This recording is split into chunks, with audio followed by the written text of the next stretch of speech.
subject matter and coarse language. Viewer discretion is strongly advised. Hello, everybody, and welcome to another episode of Agents of Change, where we carry on with the part 2 of the first mission of capturing Clayton Lawson. I'm your host and DM, Ian Taylor. Joining us tonight is the wonderful Matthew Portelli as Caleb Forson, the human barbarian.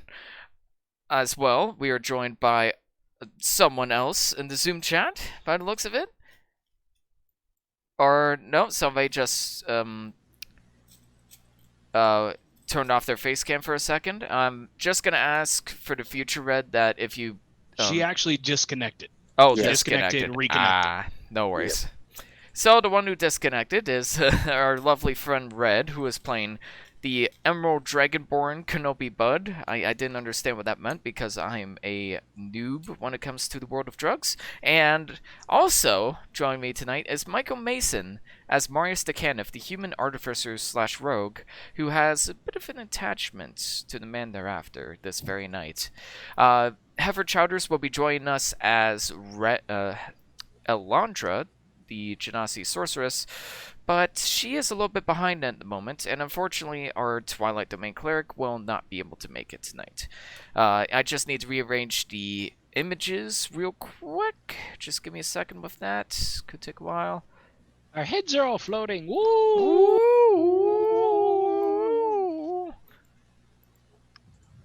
Please never let me do that again. If we could avoid that, that'd be great. Right. Let's get you on there, Kenobi Bud. Nice wholesome weed reference. It's not 420 yet. Didn't know if you knew that or not. It's well past that time, and y'all should be caught up by ashamed. now. Not shame on you. Shame on you. Come on, man. Get going with the times here. What? Get going with else the times, but don't let your parents catch you. Don't let your parents catch you. Real quick, I'm gonna mention that we're live on News at Everyone. Hello, world. So now is a bad time to pick my nose? Nope, now is the perfect time to pick your nose, because it is time for a plot description. But to go along with that, let's find some music. Maestro, if you will. Alright. Previously on Agents of Change. As our new agents were about to set out to take a human by the name of Clayton Lawson at an upcoming celebratory party into custody, they were stopped by their previous trainer Zendala with a few important updates on the mission. Firstly, agents Guanmila and Egel, I always got that name wrong, have been taken off the mission in order to help out around the Dark Lantern space. And secondly, that a strange Emerald Dragonborn Bard... Sorry, I said Dragonbard Bard. Bard. The Emerald Dragon Bard by the name of Kenobi Bud will be joining them in their first mission. After getting acquainted with Kenobi and getting them all caught up on the new mission, the party decided to split up in order to get set up for the upcoming party. With Marius going back to the House Caniff building in order to convince his father to get a ticket for the upcoming party, while the rest of the agents went to the Lore City marketplace in order to buy some clothes and prep some disguises for the party on their own terms. Once they were all prepared and once the tickets have been copied into multiple copies, they met up right outside the airship in line for the party and ran into a few problems on the way in. While Marius got into the party without a single problem, Kenobi had to lie under pressure about being a server for the party, while Caleb had to intimidate the workers at the front door in order to get the remaining agents inside, including himself, creating some added tension from the guards at the event. As the party gets acquainted with the interior of the airship, and realizing that they're potentially being watched by a member of House Denif, a house devoted to combat and vigilantism in the city, we continue. Let's change the music real quick to something a little more appropriate. You'll also need to recorrect Twitch because Ilanella is with us now. Yes. Oh, welcome. Hi everybody, this is Heifer Chowders as Elon/Dra, the Fire Genasi sorceress. I just need to rearrange that real quick. Bear with me, everybody. Enjoy the nice music in the meantime, and perhaps plan your actions accordingly while I am prepping the party. Kenobi will be up next because I kind of put Kenobi off for the side for a while last session, so we'll see what madness Kenobi is up to. I cannot wait. How's it going, Heather? Oh, good. I totally forgot, and I'm glad you messaged me because I was like, whoa, wait, it's 7. Oh, no worries. A lot happened I gotta today. be up to date on that. I'll just message you whenever it happens next time. Ain't nothing but a It's thing. okay. Yeah, it's my bad. I just forgot. Hey, I'm here though. don't sweat it, man. Don't sweat it. We're Ain't just no glad you're thing here. but a chicken wing. The fact that we're actually running will make our Chicken viewers wings would be happy. good So, right about now. Yeah. guys, why are you making me hungry? I just had dinner and somehow I'm hungry. Oh man, now I'm hungry. Yeah, me too. God I damn it! had God, mint damn, chocolate thanks, Michael. You I had hack. chocolate chip ice cream before I came in. Oh, look at you, fucking bragging about all the amazing sweets we have. Okay, just I get the wasn't, R I ratings. wasn't gonna brag, but now since you're bragging, you're gonna make me do it. Bam! Cheetos. That's all right. Oh, I got. the man who's been smoking weed is getting some Cheetos now. Name But a do you more got iconic any duo. Mountain Dew? No, but I got a fridge full You of got Diet your Pepsi XP right bonus through that spread. wall. And Mike's got his My Card lemonade. Got your XP bonus for COD Advanced It's Warfare the- now. What? the hard What's that? white Yeah, my crazy. roommates moved out today, so we've been moving their stuff downstairs all day because they. Ooh, yeah, that could take a lot out of you for sure. And by moving it out, you mean like throwing it out the window? Here you go. Here's your stuff. Use your, Here you go. use your Out you go. shit. Get out of here. Nah, we do not condone throwing out your friend's shit. Unless they were really mean to you and really shitty. All right, Kenobi.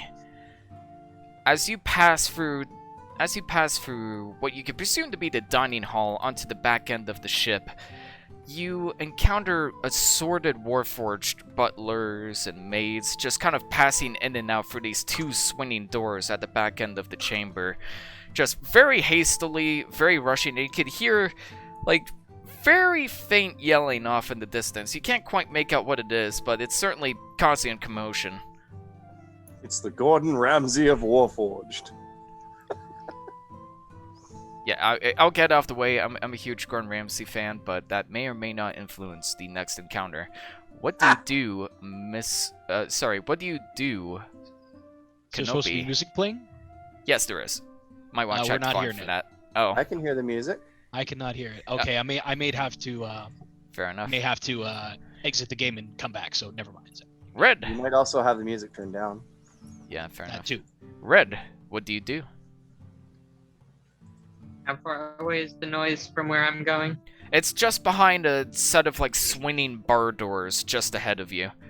At this point, you've kind of arrived at the back end of the ship, and you can presume this is where all of the commotion about, you know, servers getting their drinks and chefs cooking is coming from.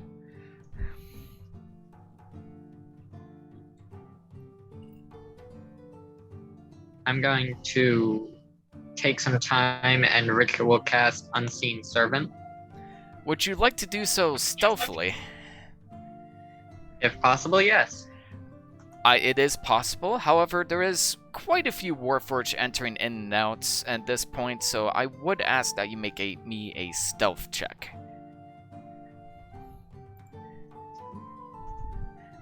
Because you kind of have to like draw a symbol on the ground, use verbal components. Alright, so even in the midst of crowds of Warforged going in with assorted martini glasses and empty cups of peanuts, you're kind of just... It's like a stealth game, like, you know those stealth game moments where you have to, like, do something and then stop as soon as someone's looking and do something again. That's basically the kind of mode you're in at the moment, as you're kind of tracing on the floor, you stop and look like you're busy and just keep tracing, and then you mutter under your breath, Kaizen, go, and like the slightest, quietest strum of your instrument, and suddenly... Right next to you, you could see a purple spectral form of a very tall, handsome dragonborn, right in a tuxedo and long black pants, kind of carrying an empty tray on his right hand, and has his fist clenched in the other. And he's like, Oh, good day, sir. Is there anything I can assist you with today? I know they're not supposed to talk, but give me this one. Go check on that. They also aren't supposed to have a form, but Yeah. They're usually not visible. That's why they're unseen. Rule of cool says they all do. Yeah, exactly. They are unseen by everyone else, however, and you are the only one that can hear their voice. Go check on that noise, report back to me on what's going on in there. And Oh, that's rather then dull, with that going sir. on, I'm going to... That'll be all. Oh, that's rather dull, sir, but I suppose check the commotion. A kind of rich person twists his chin away from you and just marches into the swinging doors, but just fades right past it, given his spectral form. And about a minute passes as you wait in the hallway, and the unseen servant returns, and he says, Oh, my word, that chef seems to be awfully stressed out. Doesn't help that he's the only one working. Oh no, why did he be dumb enough to hire one chef for an event like this? Probably why he's yelling at all of the servers. Too many orders at once, I presume.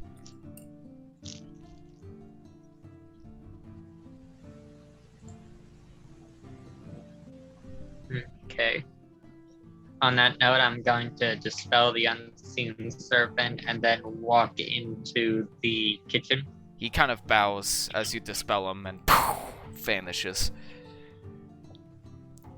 And as you step through the swinging doors, you can see like a group of you can see like this massive kitchen space with all sorts of pots, pans, and cutlery hanging up above the walls. All sorts of cabinets, beautiful hardwood floors that are just drenched in like soup that's leaked onto the ground, and broken martini glasses. As you see this one chef just struggling to move at like opposite quarters of the room, like it's a game of Overcooked, like struggling to get all these orders going. Now you can see a bunch of Warforged butlers just kind of yelling over to him, Table 2 hasn't received their snacks yet. The main dining hall is wondering when the appetizers will be ready. and you see the chef going like, Alright, everybody, go out there, give me some room. Alright, I need you to clear some space right now. I need to get all this shit together. Alright, come on, chop chop. and you see like all of the Warforged butlers just bolt out of the room without a single moment of hesitation. One of them even like drops their tray into the ground. As the chef's like, What, I'm sorry, can I help you? I was sent here to help you, actually. God, great, you're hired. and he just flips open a cabinet, grabs the chef's hat and grabs the chef's shirt and just tosses it right into your face. He's like, Alright, start cooking up those mushrooms and get... Alright, stop cooking up some mushrooms and get that fettuccine Alfredo ready. Alright, I'll handle all the appetizers. Alright, chop chop. and he just rushes over to the opposite end of the room and kind of leads you towards like six different firewood stoves and a bunch of cabinet with all sorts of like vegetables loosely chopped, just strewn all over the place. It's just a huge mess of a cooking space.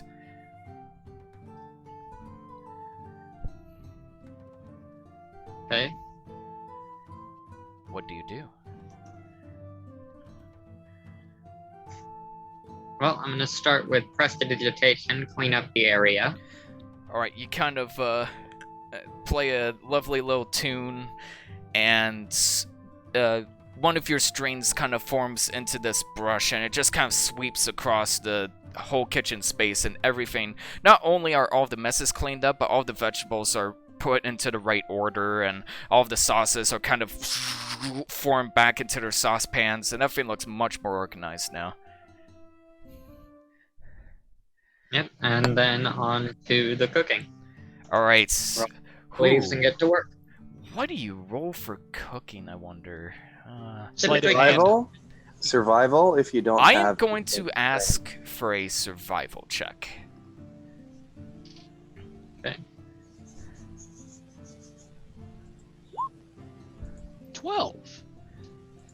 You kind of, given your upbringing, you have a very rough idea of what it's like to cook for other people. So you kind of start boiling some pasta. All of the mushrooms are pre-chopped, so it makes that part a little bit easier. And you throw on the sauce. The pasta's a little bit undercooked, and the sauce is a little bit overcooked. They didn't quite spice it up enough. However, it's still pretty serviceable. And given the chef's hectic state, he still seems to be happy with that. It's like, Yeah. Bring it here. Ah, yeah, perfect.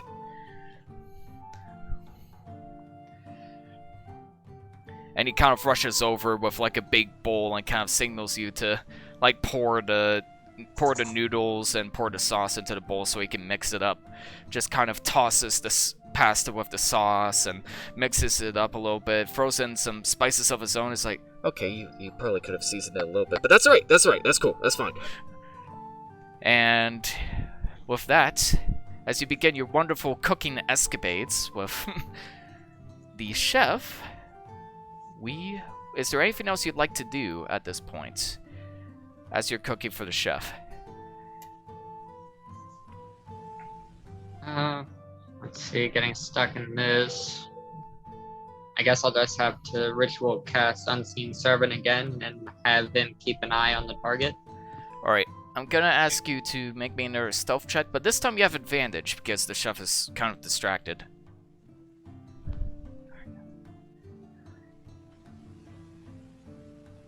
Big money.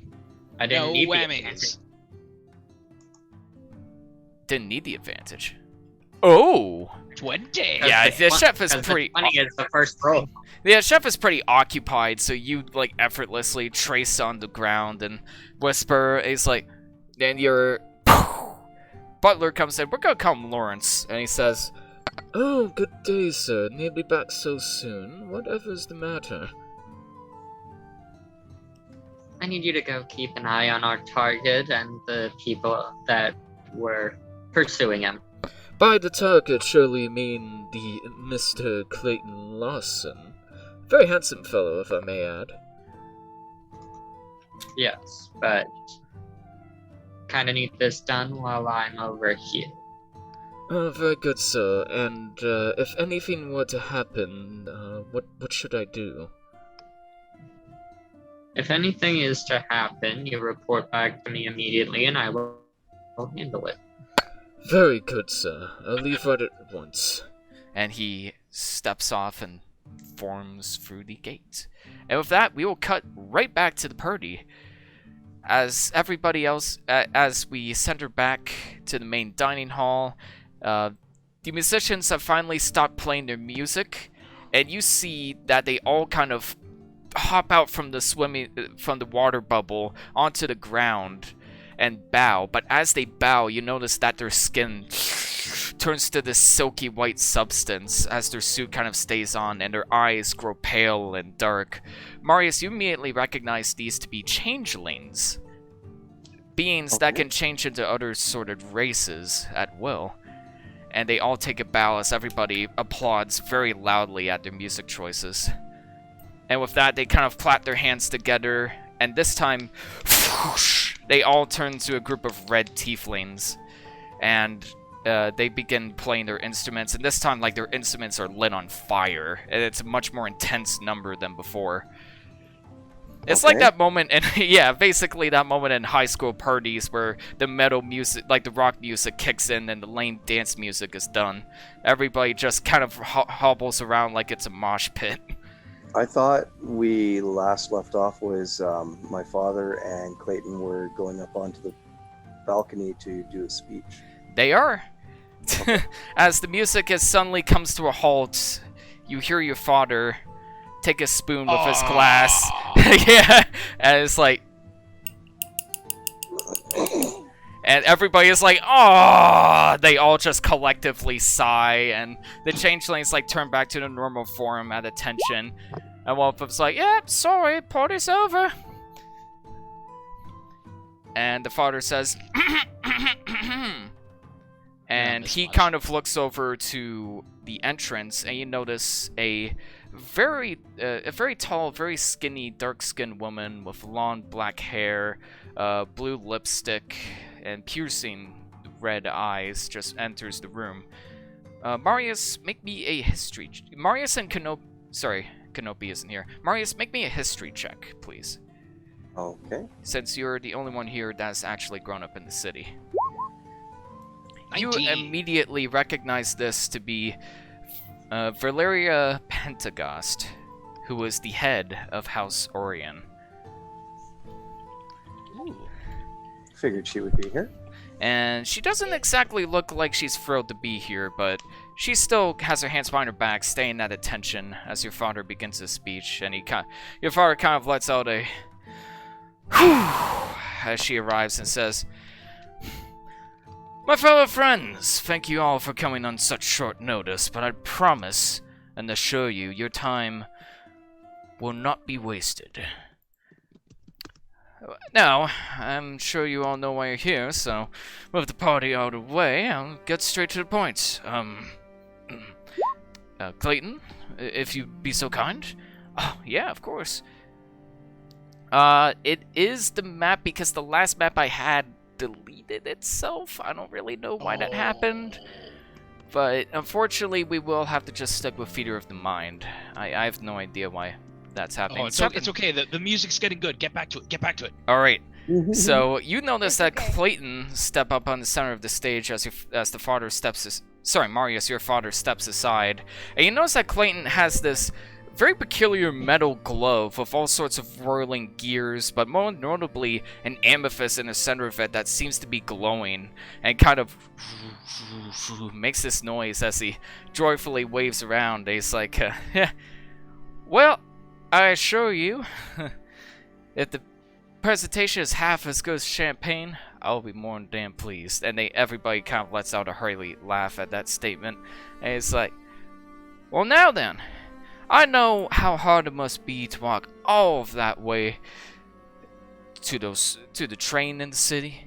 I know how hard it must be to use all of your muscle to heave all of those coals into those airships.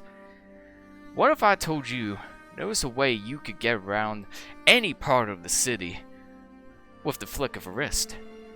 And everybody just kind of goes like, "Oh, no," and kind of looks at each other and whispers to themselves, and before they're just immediately silent, it's like, "Maintain your enthusiasm, please." Now then, all I need to do is just mark the right, precise location. Don't worry, these are specifically designed to take you anywhere within the city itself, so you won't accidentally, land up in a hot spring in the middle of nowhere. We just set the right location," and he presses like a few buttons on his glove, and it begins to shimmer even more with this purple energy. It's like, "Alright, the location is set. Now all we have to do is just sit back and enjoy the show." And he snaps his fingertips. This purple wave emanates through the room, sending like a huge wave, almost knocking you back a little bit from the sheer force of it, or at the very least blowing your hair back. Elantra, your hair just turns into like this frizzy frizzy afro for a few seconds, and then suddenly he's gone. Hair is made of fire, so it would essentially turn silver. Oh, It's blown out. Point taken. It turns silver as it's blown out, and he's gone. But after a brief moment of silence, as everybody's kind of looking to each other, wondering where the hell he went, at the center below you on the main dining hall, this purple energy reforms, and Clayton arrives before you with a hearty smile on his face. And he's like, "And that's the magic teleportation glove can bring you."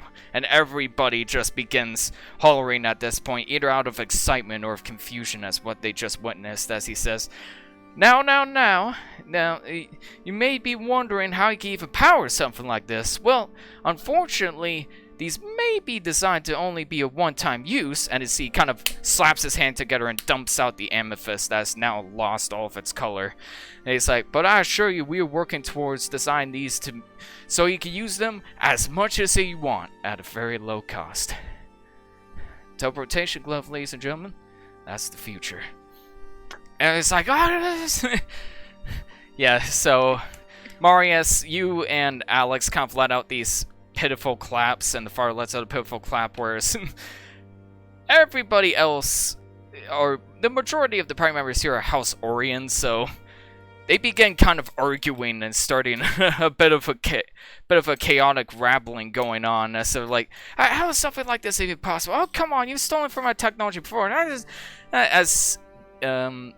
Valeria just kind of whistles up, and he's like, well, if you're done bickering already, I'm sure congratulations are in order. Mr. Lawson, was it? Yes, ma'am, Mr. Lawson. House Kenneth, born and raised. And it's like, yes, I'm sure. Well, I hope we get to do more research together on this in the future. And she holds out her hand, and he reaches with his metal glove. He's like, oh, okay, sorry, wrong hand. He reaches off his real hand and shakes it. As everybody else kind of does confused rambling, as the father tries to ease the tension. It's like, oh, come on, we've got to... This is the time to celebrate. He just kind of does the, come on, keep going, just finger motion to the band, and they turn back to their tieflings and start the music. But the crowd is not really as into it as before. It's more so just kind of an uncomfortable silence, as a lot of them are kind of keeping their distance from each other, especially the House Kenneth and House Orion agents. It's just very awkward and uncomfortable, and there isn't as much noise as before beyond the musicians who are even kind of looking at each other like, oh, what's going on here, man? Alright. Yeah, go on. After they get done their presentation, I'm assuming Clayton steps down from up top. Yeah, he goes up top as the father kind of begins like huddling him over to a corner and having a private chat with him. Okay. After my father leaves and everything else, I'm going to approach Clayton. As you do this, one second, somebody grabs your hand, and it's the woman you met earlier, the woman you presume to be with House Denif, kind of grabs your arm very gently and says, perhaps I haven't introduced myself properly before. The name's Oriana, and I'm sure someone like you, Mr. DeKenneth, knows who I work for? Yes. Then you know why I'm here. And she kind of glances at Clayton, glances back at you. I'm going to do my best, kind of, because I'm not exactly sure why she's here, but I'm going to play dumb with it and try a deception check.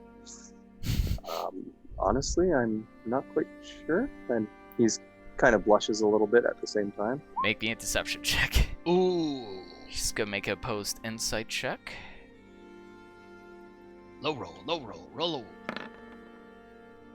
Ooh, that is not a low roll. She's like, you're a damn good engineer, kid. But your father should have taught you how to lie better. Is there somewhere more private we can talk? As she notices, as she notices your Warforged just hanging over your shoulder. Sorry, Cog just hanging over your shoulder, awkwardly looking at her. He's like, pretend this one isn't even here. That's more difficult than it looks. Can I see this going on? Make me a perception check. Caleb, make me a perception check as well. Aha! Give me just a second for this to load. If you can crank up your volume a bit, Landra. Oh, Aha! sorry. No worries. Is that better? Ooh. A little more.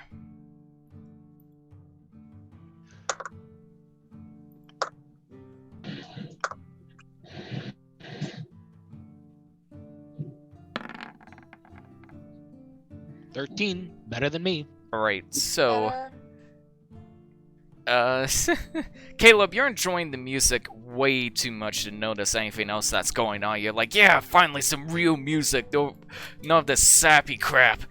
But Elantra, vaguely through the crowds, you see the woman approach Marius. You can hear bits and pieces of their conversation and get the impression that it's something about Clayton Lawson, but you can't really make out any more details than that. And you notice them kind of walking off for some more privacy.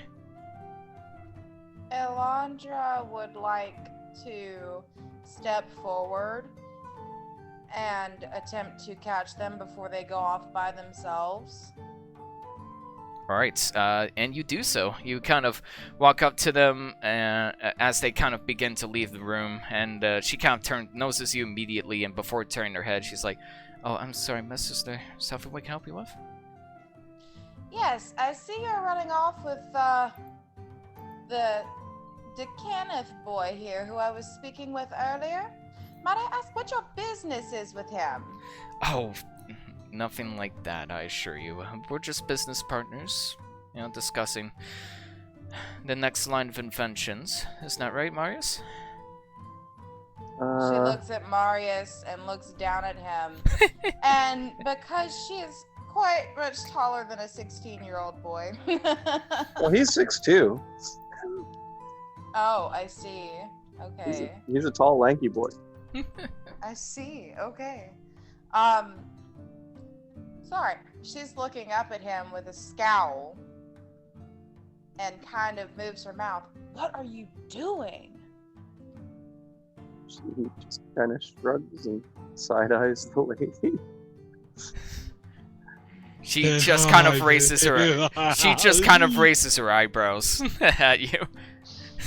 You can see the blushing going on in his face. He's very nervous, and it's mostly because he's with two females. And and she's like, well, you know how they are. Never have been very good liars, and can't really say I'm a great liar myself. I think how's the best way to put this? I think it's best if you come with me, dear. There's something three of us need to discuss. Fine. That's fun with me. Let's go. Alright, as you kind of walk off, and Cog just is standing there very awkwardly, turning his head 360 degrees, like wondering where Marius went and what he should be doing. Caleb, you're suddenly approached by Marjani as you're enjoying the music, as she's just kind of shaking your shoulders, like, God, snap out of it! Did you know where... Right. Yes, mistress. Brutus, come. Did you see? No. All right, you drawn enough attention to us already. You see the guards kind of raising a few eyebrows as you're doing like the Brutus routine, and she's like, "Everything's good. He's just had a bit too much to drink." Yeah, that's Brutus. That's what we're worried about. And she's like, "All right, just calm down for a few moments. All right. Did you happen to see where Marius or Elandra ran off to?" No, I didn't. I didn't see anybody. Oh, sorry. I don't know what your fake name was, Elandra. It was Brutus. Brutus. Elandra's fake name, I posted it up Elise. before. Elise, that's it. Elise Tinker Toes. My apologies. Kenopi Bud is Jade Starlight, and then Marjani is Victoria Orin. Lady Victoria Orin. Sorry, did you happen to know where Marius and Elise ran off to? I didn't see anybody. Damn it. Can't be splaying up like this. And Wait, he's not gonna be alone for much longer. And he looks up at Clayton Lawson. Yeah. Who's just finishing up a discussion with Marius's father. Well, if we could find Cog, we might be able to find where Marius went. Well, that won't be too difficult. She looks over and Cog just kind of tries to awkwardly mimic the dance moves of the few people that are dancing in the chamber, kind of like Winter Soldier and Falcon the Winter Soldier, like the bad guy awkwardly trying to dance in that. And you kind of walk over to him doing the robot, and he's like, I don't understand the need for these practices. It's more exhausting than anything else. Cog, did you happen to know where Marius ran off to?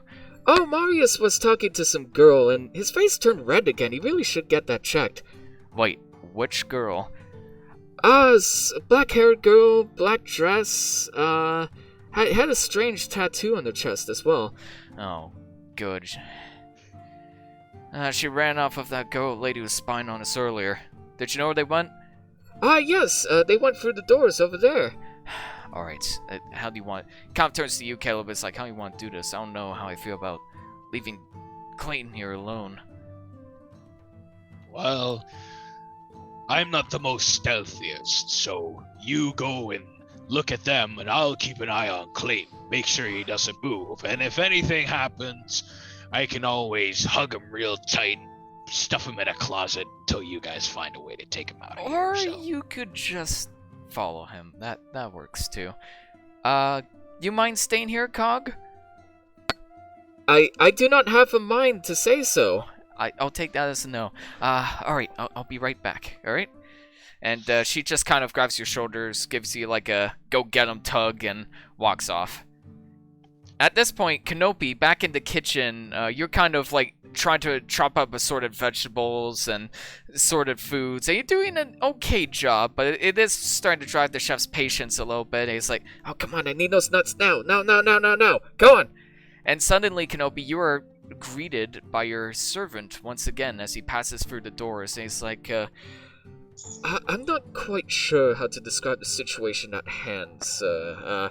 It seems like your friends were greeted by this strange woman, and everyone but what was it? Who's the big dumb idiot? Caleb, was it? Yes, everybody else seemed to step off of this strange girl, and it appears that Clayton Lawson is left mostly undefended. I wouldn't exactly trust Caleb of all people to watch him, but those seem to be the circumstances of your very cunning You party. take over cooking. I'll go handle. You don't think that'll arouse suspicion, Damn sir? it. The chef is too distracted. It won't matter. God damn it, why do you always Who make me the do fuck this is shit this alone? asshole saying I can't defend myself? So, very good, sir, if you insist. I was trying And to I'm gonna avoid more hand off cooking, but whatever. you know. I'm gonna hand off whatever apron or outfit that It I was just- given. passes through the servant, and he's like, Oh, good, more cooking. Always enjoy its entire servitude of cooking. Most exciting. Carry on, sir. and you see him just like chopping up these assorted vegetables that just look like an invisible ghost handling the food to anyone else. And with that, we're going to cut to Marius and Alondra as you're kind of taken into a hallway and led into one of the bathrooms, which is like a very fancy, kind of steampunk-esque bathroom with golden-plated sinks, golden-plated toilets, beautiful hardwood floors, like candelabras hanging in the ceiling. As like you all step into the bathroom and you see this House Caniff member just kind of look at you all with raised eyebrows and very speed walks out of the bathroom. She's like, alright, we should get more privacy in here. Let's see. And she says, how much do you know about Caleb Lawson? He's been a friend of mine for years. I've trained under him. I've learned under him. He was the one who helped me when I was forging my first Warforge. No, I mean, how much do you know about what he's done? The teleportation gauntlet? That was the first time I've ever heard about it. It's pretty amazing, isn't it? I wonder if there's a way that we can get it to go better. Maybe set up a secondary Since gem you are teleport? playing dumb, I am going to need a deception check. Show me a roll. Thing is, though, Rolls. he's not actually lying. Well, maybe a persuasion check would be more like it, but you beat her anyways, and she says, well, then you should probably know, well, something else, but this stays between us, alright? Same goes for you, honey. Okay. I'm afraid to tell you that your friend is responsible for a pretty brutal murder, if you ask me. Said that happened to happen in our turf. Just a moment's notice. I peeked over, watched him shoving a woman's head against a building, and that was that, I'm afraid. Now, I believe the victim was a House Civis member, so she was likely reporting on him, and you know how bad reports go in this world. It threatened to tell a story about something they don't want to hear, and off goes their head. Sorry to be the one to have to tell you this, but your friend is a very wanted man, and he just happened to end up in my turf. So, you're saying that he killed somebody? Yes, I'm afraid so. I don't believe that. Clayton's not that type of person. Nobody looks like that type of person. Your murderers At don't least he's come going with to grab his grimaces and shoulder. frowns. They come with smiles and open arms. Usually our best friends happen to be the ones that cause the most pain, my friend. Elise grabs his shoulder, and because he does not know who she is, she looks at him and says, "Why do you think I decided to join you and your friends to this party? It wasn't for no reason. The news, the underground news, travels fast. This And I can't know about this as be well. I know it's hard to take in, but it's the truth." Listen to So- your And friend. she looks at the... Are you she guys looks here at to the lady arrest with him? the dark hair. I'm here. Well, Well, I'm here to bring him in. And I'm actually here to, where are you taking him to? well, of course, I'm taking him back to House Denis for proper punishment.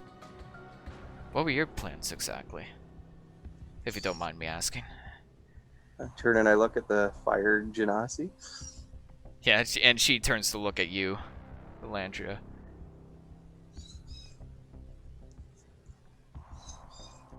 Are you muted again, Landria?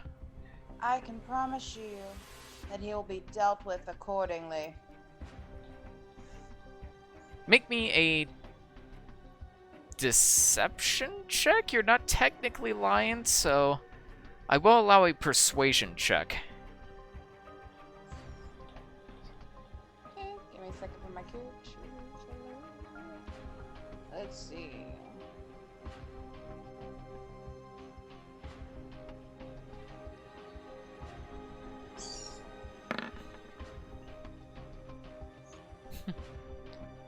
Ooh, that's a good one. 16. Well, I don't admire your slimy nature, but she smiles. I do respect your dedication. If you don't mind me asking, who are you working for? It might cause some problems along the way for working for the wrong houses. Oh, I don't work for any house. Who do you work for then? Just... Well, if I told you, then I don't think we could be friends. But since you're on our side this time, we just want to set a fair ground for everyone. We don't want to cause problems in the houses, and we don't want to cause strife within the community. We just want to make sure that civilians get a fair chance. Make me a deception check. I don't think anything she said was a lie. Well, she's lying about not working with anyone. Oh no, True. she said she wouldn't tell them. Oh. She kind of... That is says- weird.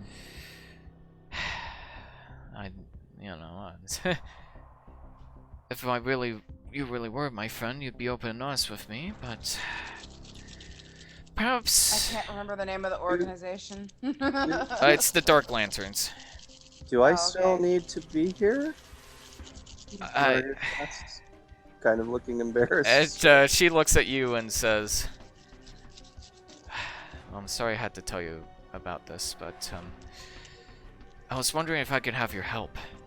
If you could just talk to him, perhaps, convince him to come away quietly. That would be a huge benefit to my investigation. Looks to you, Elantra, our investigation. Does my father know about this? Let's just say your father's been... Every time we've tried to tell your father about what happened, every time the Dark Lanterns have tried to tell him about what happened, he just denied it. She just You said can't the Dark help a man and Lanterns?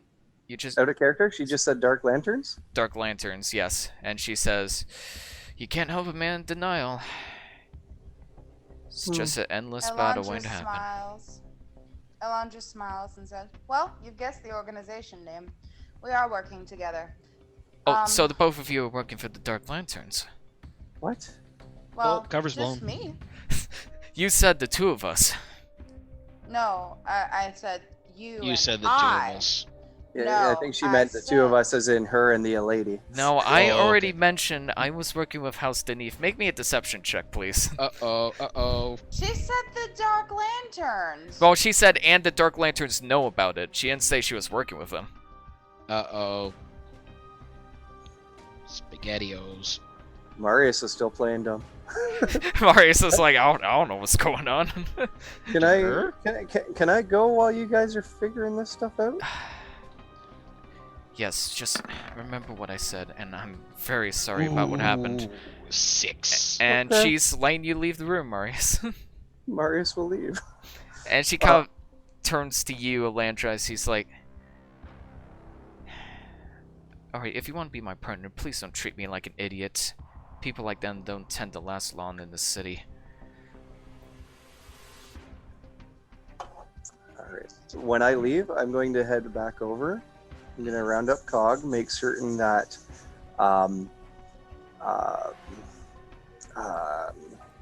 oh god, I'm having a brain fart on names. Maddie's character, Caleb. Caleb. There we go. I don't know why I was having a brain fart. I'm It's okay. terrible with names too. It's going Sees good. me. He's Yeah. okay. Sees me. I'm going to go over to Before we get to that, I'm just gonna wrap up Elandra's conversation real quick. Sorry, I'll get right back to that.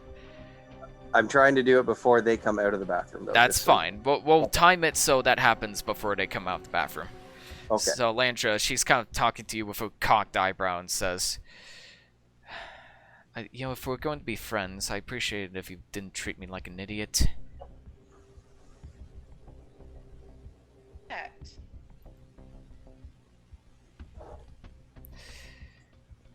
If you are, I was going to say, if you are working for the Dark Lanterns, then surely you know their punishment won't be succinct enough for what he's done. You look like you're smart enough to at least know that much. What does succinct mean? Out of character? You at least look like you're smart enough to know that much. I think Elanella wanted to know what succinct meant. Succinct, I've never heard that word before. Neither have I. I'm currently looking it up right now. basically, it's like you're clearly it's clear in your motivation, basically, is what it means. But yeah, that was a bad word for it. So, I couldn't get the spelling for it. yeah, that's fine. So she says, Okay. surely you're smart enough to know that much. Even if you aren't quite smart enough to lie. That's true. Then help. Then she takes your hand and says, then help me. Alright? Help him bring him to my house, so he can receive the punishment he deserves. We don't need to cause any more political problems than we already have. I will talk to my superiors and see what they can do for you. I'll tell them a special plea was made from your house to bring him to your doorstep, as long as you promise to give us favor within your house.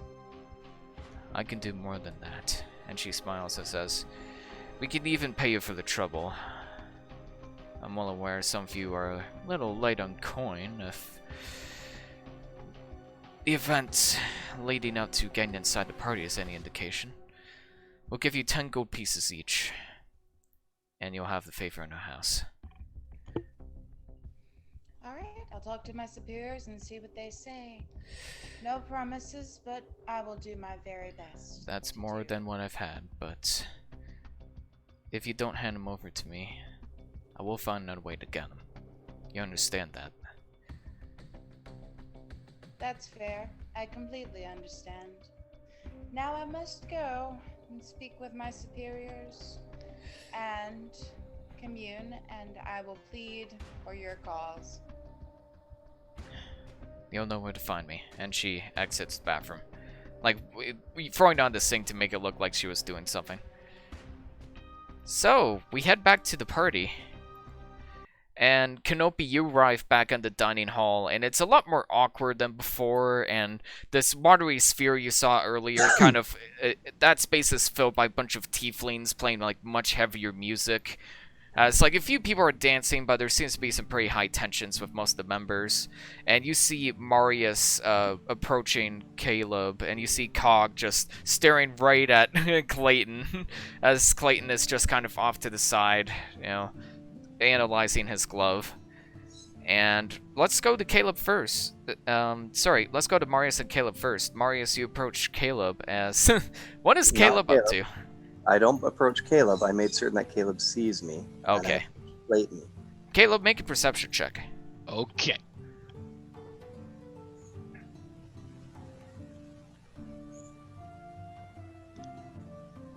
Hubba boy. Fuck. Not only do you not see Marius, even though Marius, you're putting yourself in a pretty obvious wide open position, you also don't see Clayton anymore. Okay. You've lost track of both important members. I'm going to Fuck. say to Cog to go get Clayton and meet us down in, I guess it would be the galley, you know, in a private area. Basically follow us down through downstairs. Affirmative. And Who's going to watch Mr. Lawson? I'm heading to him right now. Very good. And Cog, Caleb, you kind of are looking around like, oh, where'd it go? And you suddenly feel this very heavy metal clamp on your shoulder. Clunk! As he says, Time for us to go! and he starts like shoving you through the door. As the guards I kind can of walk myself. guards I can kind walk of myself. look at each other, and Marius, you notice the two guards are heading off in their direction. Mm-hmm. As Marius, you begin to approach Clayton. And I'm gonna Kenobi, you go- notice all of this going on as well. I'm going to go up to Clayton and be like, Clayton, we need to talk in private. Oh, holy shit! I didn't even recognize you there, kiddo. How have you been? How's Cog doing for you? He's doing fine, but we really need to talk in private, like now. I don't know what sounds pretty serious, kiddo, but alright, I suppose. Could use a bit of fresh air myself. He finishes his martini glass and hands it over to a platter of a nearby Warforged. And before you leave with Clayton, you bump into Elantra again. Okay. I'm gonna pretend like I don't know her. And I'm All like, right. come on, Clayton. Oh, yeah, sorry, excuse me, ma'am. Elise is going to whistle and go, "Woo, those Kenneth boys just keep getting better and better." And she's gonna continue walking. Make me a towards persuasion Marjani. check. Marius blushes. Persuasion. Like, huge. Okay. Okay. Just roll with me here. I could also charm him. Oh. Magic. That's Well, that's entirely up Rip. to you. That's insight, by the Rip. way. Yep. That's knowing that she's trying to fake or not, or if she's flirting with me. Oh, you have no idea. That just makes you more uncomfortable and blushed. Mm-hmm. Oh no, we were whistling at Clayton. Marius didn't catch Oh, it. yeah, That's- no, make a persuasion Because you check for said- Clayton. Yeah. Because you said the Kenneth boys. I can't use magic on. Oh, no, you can. Sorry, Charm Person. Charm Person is a verbal spell, correct? Mm-hmm. That is, if you want to do it quietly, I am going to need a stealth check. There we go. Okay, the sound's back. Sorry. What did you just say? Since Stealth I'm check. assuming you're doing this quietly, I will need a stealth check since it is a verbal spell.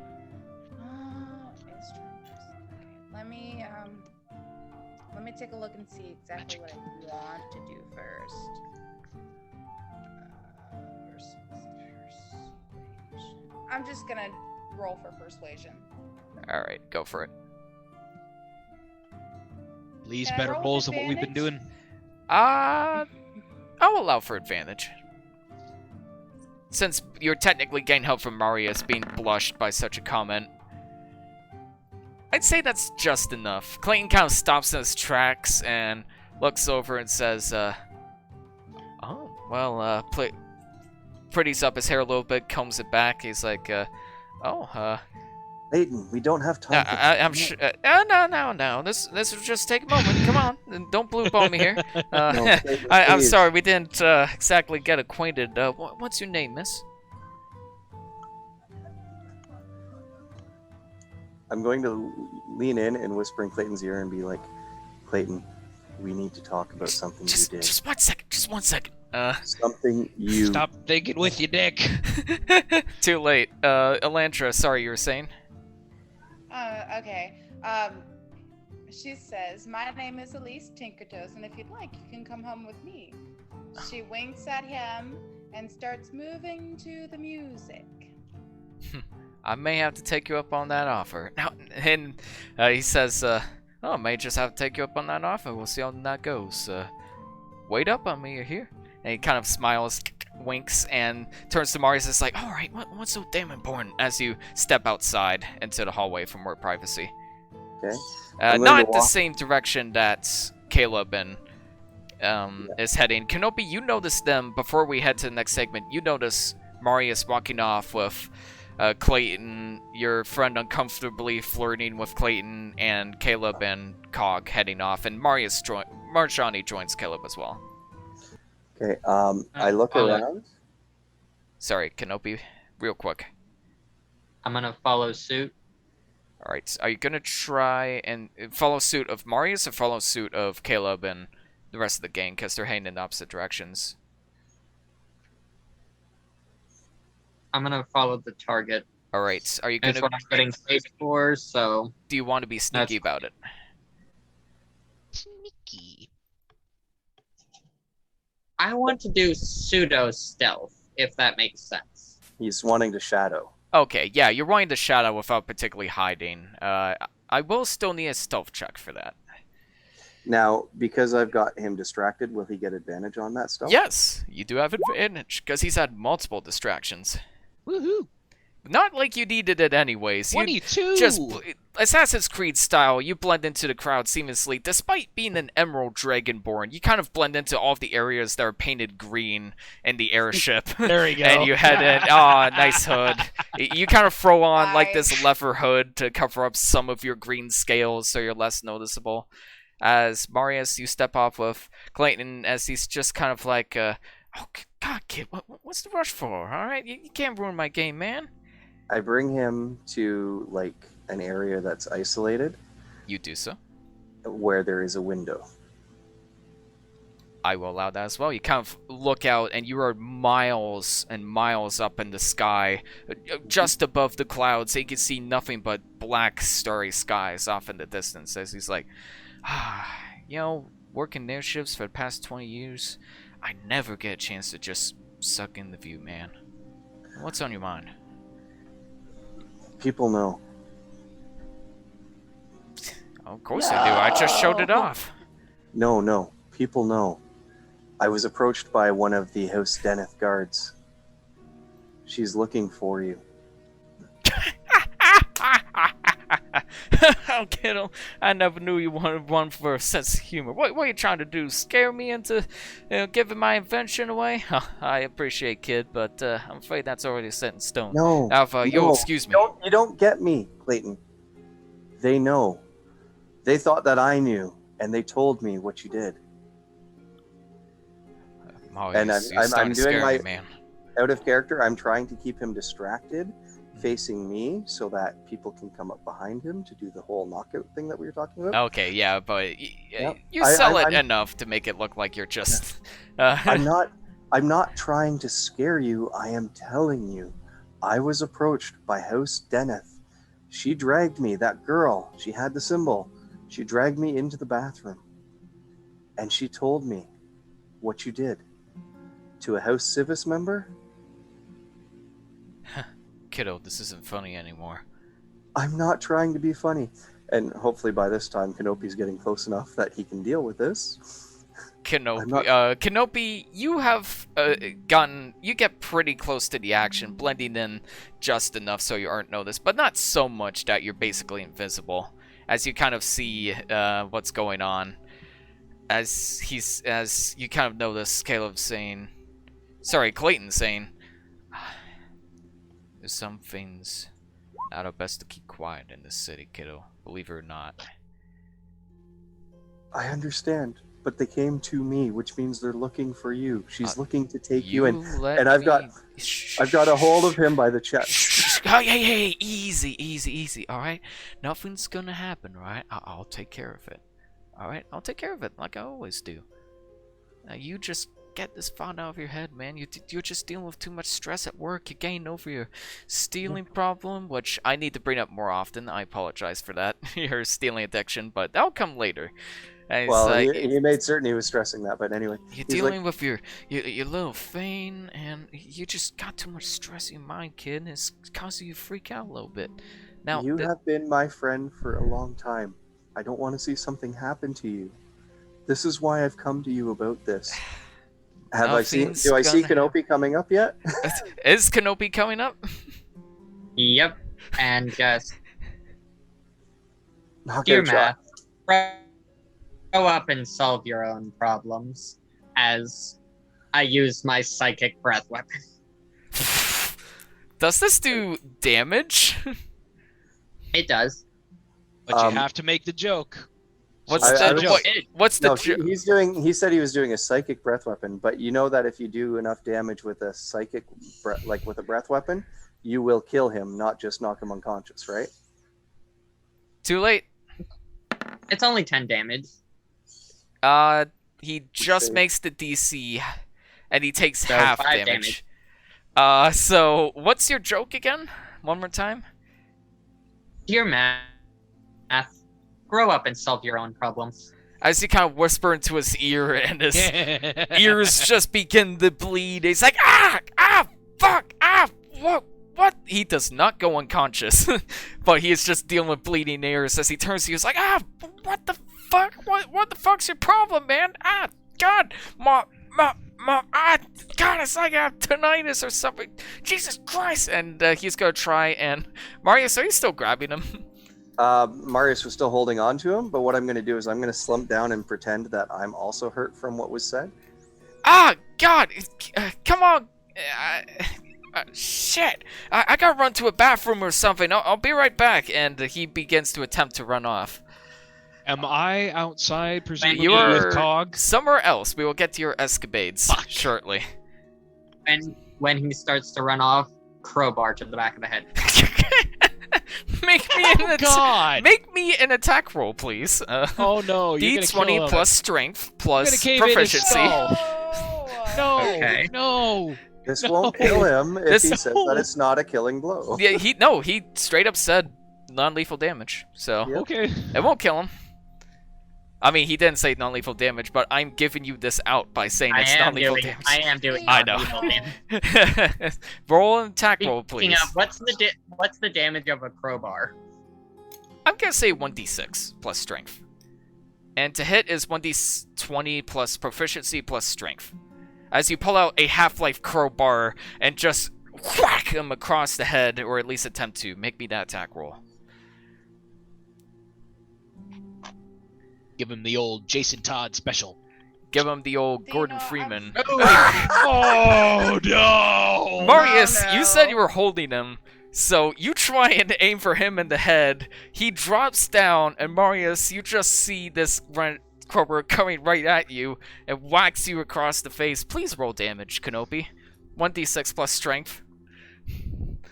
Oh no. See, Elise was I gonna love take him really D&D near so the much. music and charm person, but Just no. one. No. 1 point of damage as you were No. just scraped across the face with this crowbar, Marius, and you just But got it's like a not bit of blood lethal pouring down your. damage. Alright. Non-lethal it's- damage. Yeah. I'm Emotional technically damage, yeah. grappling with Clayton, right? Yeah, but Clayton like ducks down at the right moment, and you just Yep. get a face full of Nat crowbar. one I is a know. nat one in Yeah. this When that- game. No, I understand that. What I'm saying is I was still holding on to Clayton. Yes. He ducked down. Yes, he did. So I'm going to overplay that hit that I just got and be like, and kind of try and fling Clayton into the wall face first. Oh my god. Athletics Strength check. Athletics check, please. Yep. Athletics check? Yeah. Okay. Athletics or Can I- strength, which is messiest ever thing. higher. Hey, Sorry? Could I go ahead and take my last inspiration. Could I do acrobatics as it's kind of like a flip? I'll allow for it. But the Okay, and I DC have- is still fairly Jumping high. DDT. However, flipping. Kenobi was willing to give you her point of inspiration, so you can reroll this if you want. Okay, If you need So- to.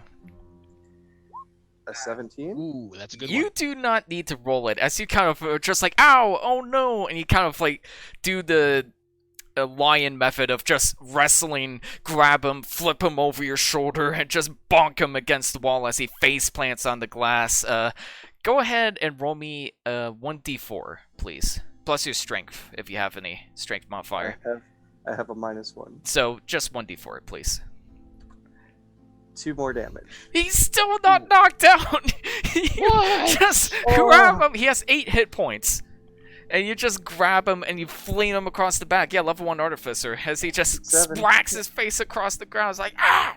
Fuck! And you notice some of his teeth are missing.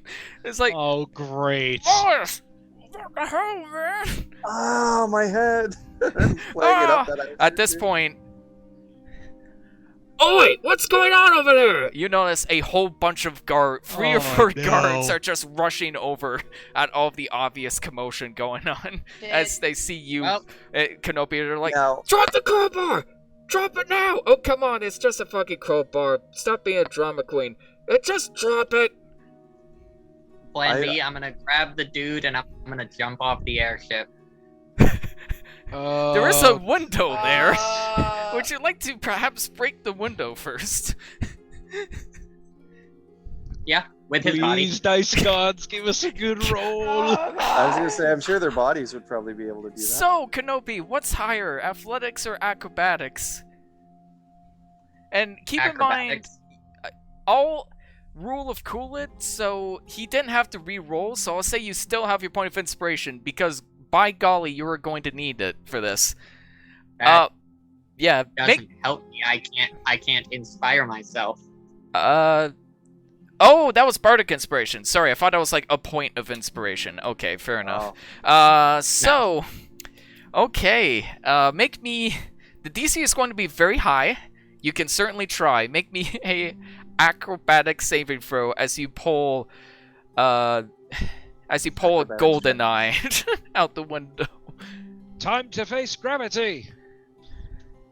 No, wait, that's live. That's die another day. Fuck. oh god, this is funny. Which one is? That's not a natural 1. So I'm going to Nope, say it's a natural 2. you try to grab Clayton and throw him out the window, but you don't. Clayton, however, pushes you at the last minute. I'm going to allow you to make one last dexterity saving throw to try and maintain balance as you're just kind of like, oh, about to fall off the edge. As Can I instead make an opposing strength roll to try and pull him with me? I will allow that. His strength is surprisingly decent, though. Just keep that in mind. Come on, lend her your energy. That is an 11. Gotta be an 11. Oh. You gotta get 10 or higher. Oh god. You asked for a strength save, so you are kind of balanced out. You're just like, no, you're coming with me, but he just kind of slaps away your hand and just shoves you back, and you, Kenobi, Marius, you witness Kenobi slowly fall backwards like the one guy from Mass Effect 2 gets shoved out the fucking window as Kenobi, you are slowly falling through the clouds. We'll get to that in a gem second. flight. We'll get to that in a second. Marius, what are you doing as you witness this happen?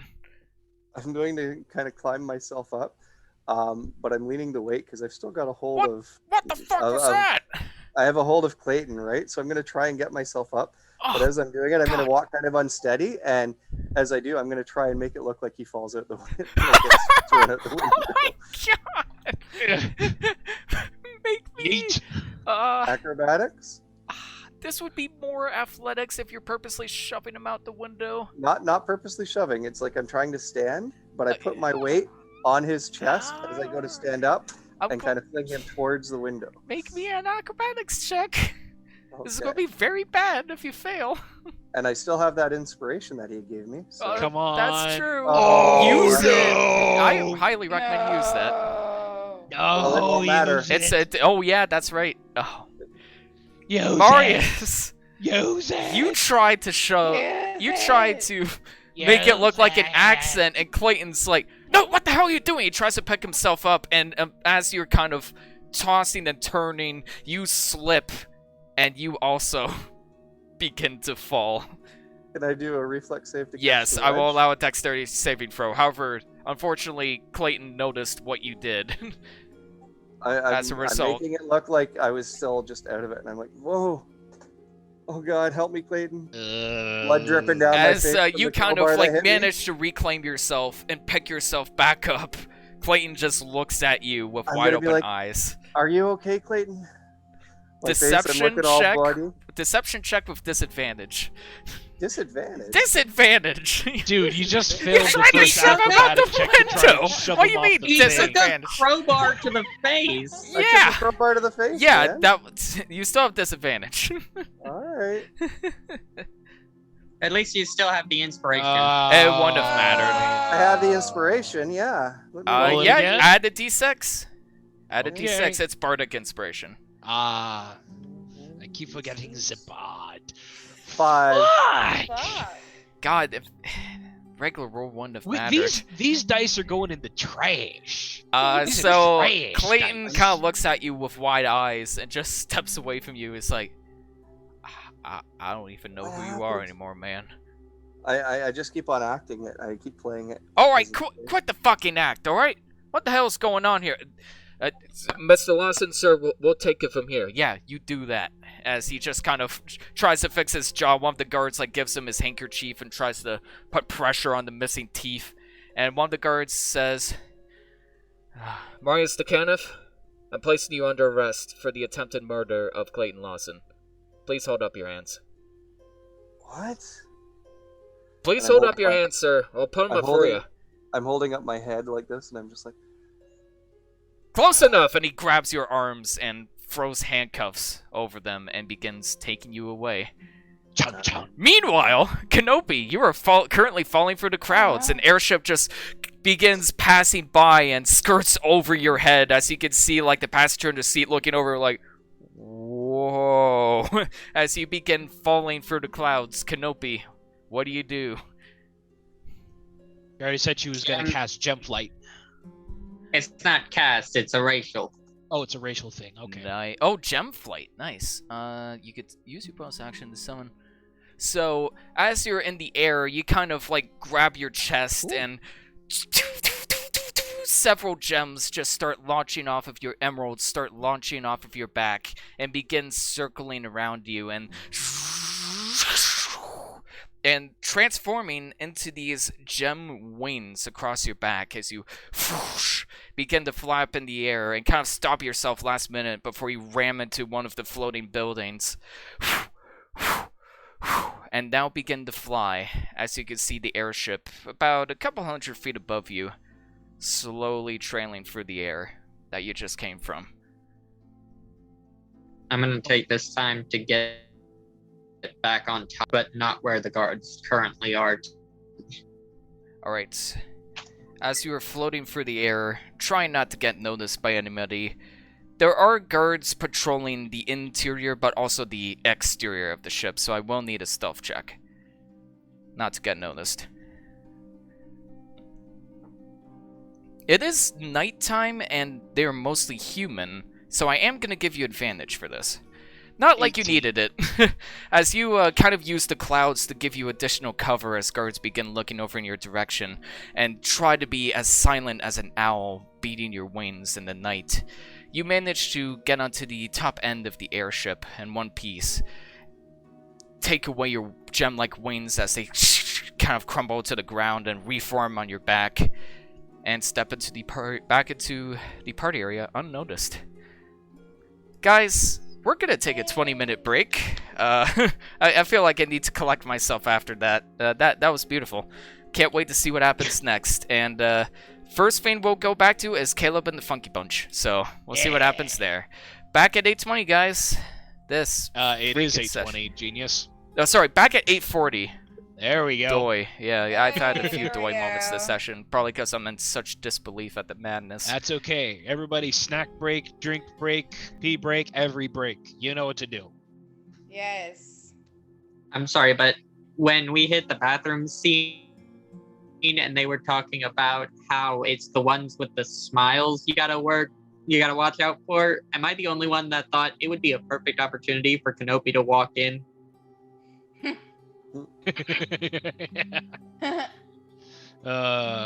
Yikes. Okay, so I don't know if I can still execute the other plan I had in my head now because Clayton's literally disoriented. Well, I guess I could be concerned. Mm-hmm. Maybe. I'm trying to cover my camera so I can do stuff while we're on break. You're good. Okay, I just have a little booklet covering it. See, the funny part was though, I'm not trying to kill him.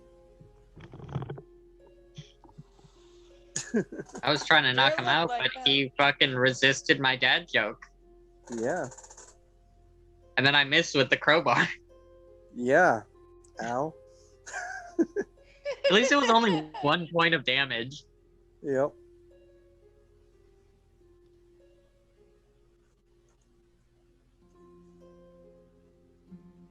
Well, shit. I have to figure out how to execute my plan properly.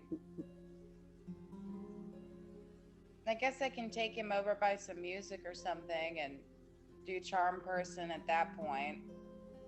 You could. If he's I also still have willing. calm emotions and hold person.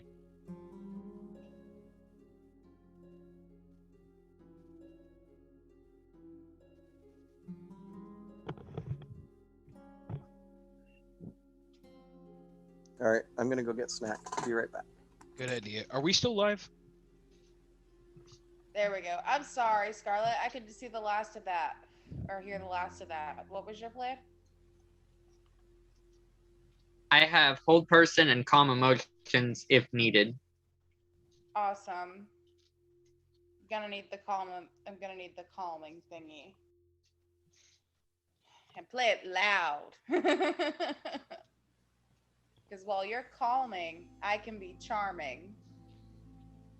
And then we could lure him out that way and get him to follow back to the Dark Lanterns. But I still haven't met up with the rest of the Dark Lanterns to tell you what the lady with the black hair told me.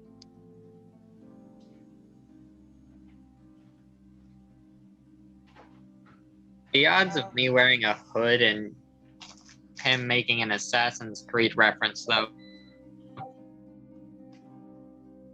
I'll be right back. Okay, DJ. That was genius. I was got to, like, making 8:40. the movements, and right after you do it after. That was that was awesome.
I have returned.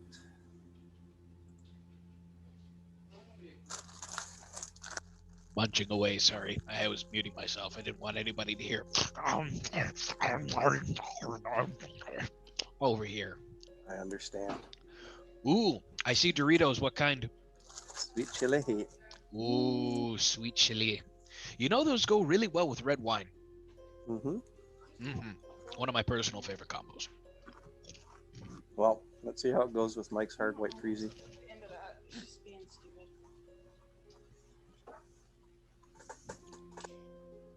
Nom, nom, nom, nom, nom, nom, nom. I'm just gonna cover my camera for a couple of reasons. It's really cold spaghetti time. Really cold spaghetti time. We don't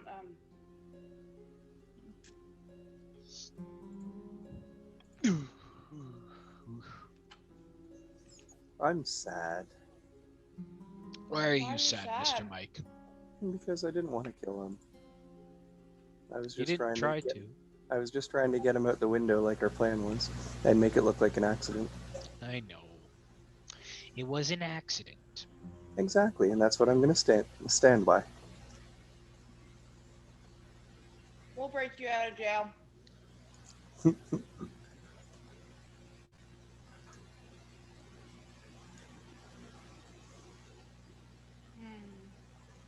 Ooh. 10 things you didn't know about Rocky Horror Picture Show. I love Rocky Horror Picture Show. How'd you do? I see you've met my faithful handyman. He's just a little brought down because when you knocked, he thought you were the candy man. Don't get strung out by the way I look. Don't judge a book by its cover. I'm not much of a man, the light of day, but by night I'm one hell of a lover. I'm just a Just a sweet sweet transvestite. transvestite. From transsexual. Transylvania.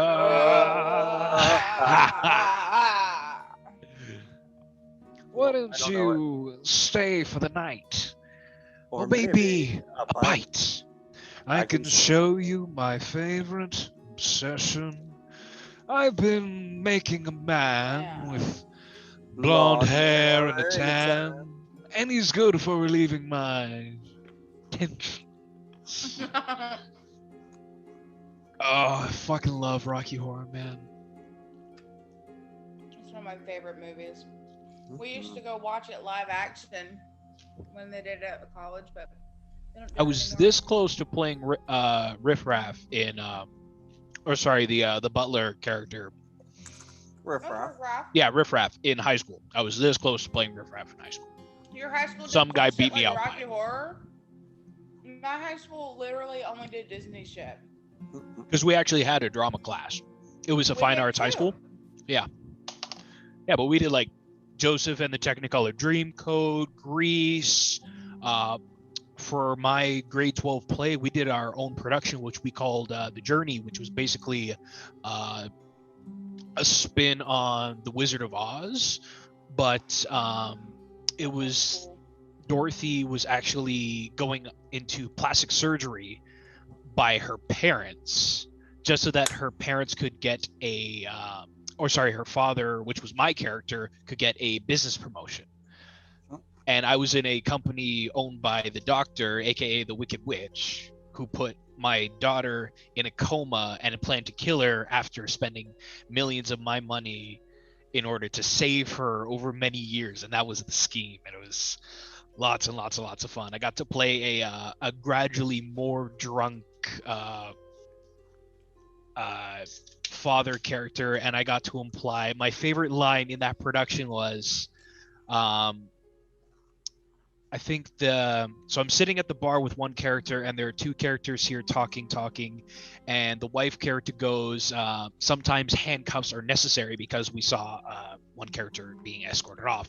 And as she says that, my character was to go, "No handcuffs just yet, dear. I just got home." And then I would cheers the guy at the bar. And the best thing was, it was a Catholic school that we went to. Oh God. So just the look on all of the people's faces there. Every person my age is laughing. All the other people, not so much, which is just makes it even better. And that's the one thing I remember most about that play. So, my high school, freshman year, we did Fame. We did Fame. We did Beauty and the Beast. We did Into the Woods, and I get to be Granny. It was awesome. We did one straight play the whole time I was in school. The rest of it was all Disney musicals. Ah, Disney. Our theater teacher was really like weird. Like Mr. Weaver would not allow us to do things like Sweeney Todd and stuff like that. He just thought it was inappropriate. it's my so. favorite production. Oh my god, I watched it 8 times when it came out on like a movie, like a DVD. Before COVID, it was actually done here at the Shaw Festival, and it was fantastic. They had a slide and the full like the chair and everything. They did blood effects. So, oh, it was great. Mm-hmm. So, do you have a career in fine arts, or was that just high school? I have an education. I have a degree in theater arts technical production, but unfortunately, most of the professional work here in the industry is in excuse me, is part of an industry. So like Shaw, which I want to get in, is like my dream place to eventually work out. But again, it's part of a trade union, so I have to go through that and do all the due payings, and unfortunately can't do much because of COVID. I was originally saving up money in order to get my own apartment so I could be on my own. That way, come and going on my own schedule is so much easier than dealing with this right now, and I need to get out of here right now. I'm just COVID so just done with this. put a halt on all your Yeah, stuff, COVID right? just gave me the big old middle finger. But I'm That tomorrow I sucks. gotta wake up before 8 a.m. in order to book my COVID exam. But I think Exam. my What I think happens if you it's fail your COVID exam? oh, not the COVID exam. Sorry, not the COVID exam. Book my second COVID vaccine. Oh, because you said your COVID exam. Yes, Made I it sound know. like a I'm test. sorry. My brain is thoroughly fried. It sounded like a I test. understand. We were No, supposed but to study for it. I mean, if it's a drug test, I mean, I've passed by taking all of the drugs. But no, it You is know, just they always it is say that just somebody who booking. wears It is just booking the second dose. So they always say that people who wear glasses look smart, but you had to fail a test to get them. that is I work very for true. insurance, That is so- very true. That's like a Velociraptor. One of my favorite ones with that is if two vegetarians have a fight, is it still called a beef? I believe it's called Called a beef. tofu. That's what I'd say. It would be called a tofu Tofu kung fu. or a Beyond Beef. I think it would be called a beat. Oh, that's good. That's good. It'd be called a light life. All I gotta say is I'm glad this world does have meat, because could you imagine a world with Kevin Bacon?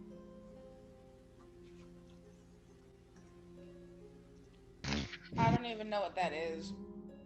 Did you say a world with Kevin Bacon? No, Kevin Bacon. Oh, Fakin. Okay. Oh, bacon. Lol. I misheard what you had said. That was pretty good. That was pretty good. I was not expecting that. That's what she said. Wait, what? Yeah. Oh. Oh, I have a message from somebody. Who is messaging me? My stepson. It is Frank James from Air Duct Cleaning Services.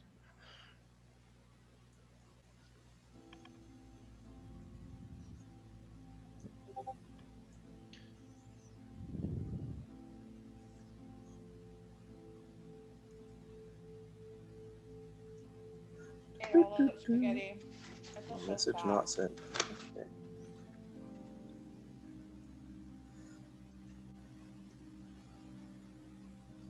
I was I going to. love working in insurance. You know, growing up, I never thought I'd be an insurance agent, but I love it. You need any Love qualifications to be an insurance agent like that? Yeah, it depends on your state. We usually have to pass a state exam and be a good standing character. Okay. Why isn't a koala bear a real bear?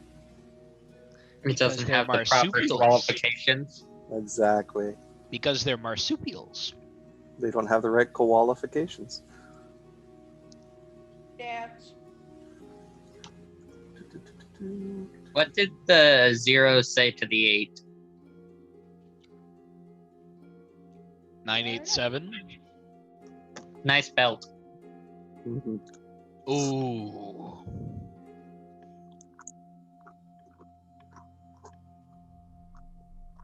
What do you call a poor Santa Claus? No. What do you call a poor Santa Claus? Saint Nicholas. Mm. Hey, why is Santa such a jolly guy? He Wait. knows where all the naughty girls live. Ooh. Oh, Okay. Was someone drinking there? I was drinking a Pepsi. Did it just come out your nose? Almost. Mike, you are a dick sometimes, sir.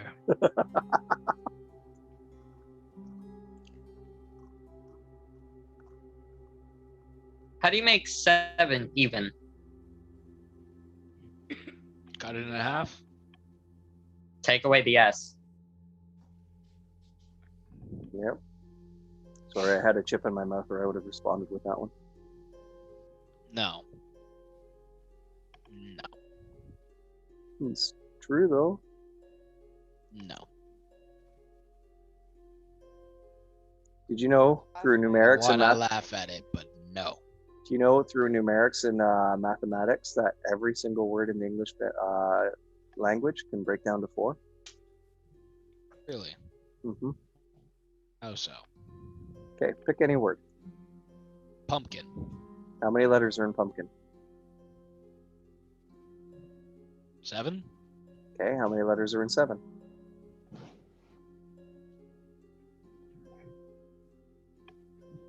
I have a word. 5? And how many letters are in 5? 4. And how many I letters are in have a 4? word. 4. Exactly. All right, what's your word? Oh. Supercalifragilisticexpialidocious. All right, we're how gonna many be- letters are in that one?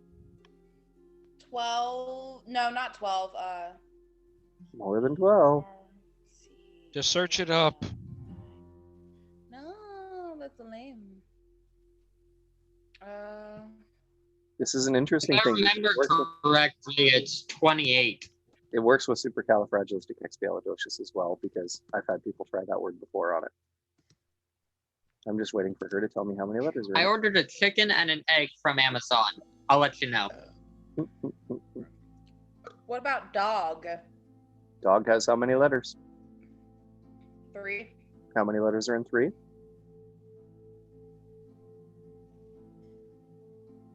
5. How many are in 5? 4. Exactly. Oh.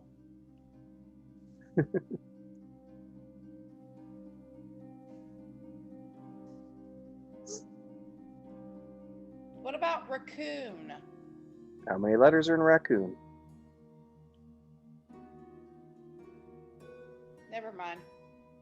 Wah, wah, wah. It always breaks down to 4, and 4 is the lowest that it breaks down to because every other word goes back to having 4 letters. Supercali has 29 letters in it.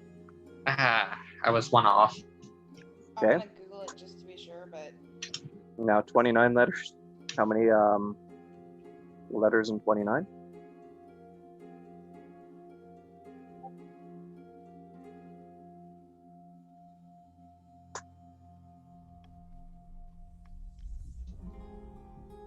Shouldn't we be going back on now? We should be. Waiting on Mr. Random Gamer, aka DM, Duh, boss. the boss. Oh, excuse me. Quick, while the DM is away, start plotting. Oh, I know what I'm doing. No problem. I know what I gotta do.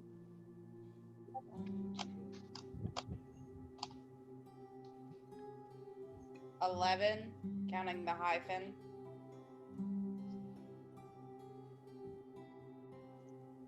11, okay. And 11 has how many? 11 has how many letters? 5. 6, actually. 6. Okay. And then how many does 6 have? 5. How many does 5 have? 6? Oh, No. sorry, SIX, sorry. 6 is 3 letters. Right, and then 3 has 5 and 5 has 4. Okay. I apologize. I got distracted. Brain Weird. hurts. Stop doing this to me. So even when they say the secret of the universe is 42, they're incorrect because it still breaks down to 4.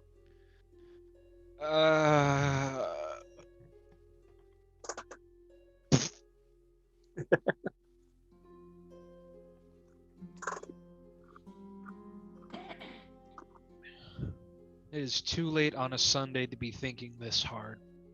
Can we think about how Dear Maria fits every anime intro, though? Yes, Who it does? does. Dear Maria, Dear the song Maria. from Mayday Parade? I don't know. It's an No, emo song. It was a newer emo band. Like, that's why I don't know who they are at all. I've returned. Sorry about the wait. count guys. me in. Welcome back. Oh Nope. man. All time low. My mistake. All time low. Yeah, okay, all time low, yeah. That's from 13 years. 13 years ago. Whoa. Oh, God. Are you all? Oh, I feel old. Is everyone Oh, here no. performing for you? Yes. Yeah, I'm here, just feeling I keep my disappointed. cam off because I have to smoke cigars to think, and I don't want it to be on the camera. Oh, you guys. Oh, okay, gonna try and separate you guys. So placements. Low. So I do have a question though. Why is it that Yes. Cog did not follow me with Caleb like I had suggested in the first place? I thought you were trying to separate them.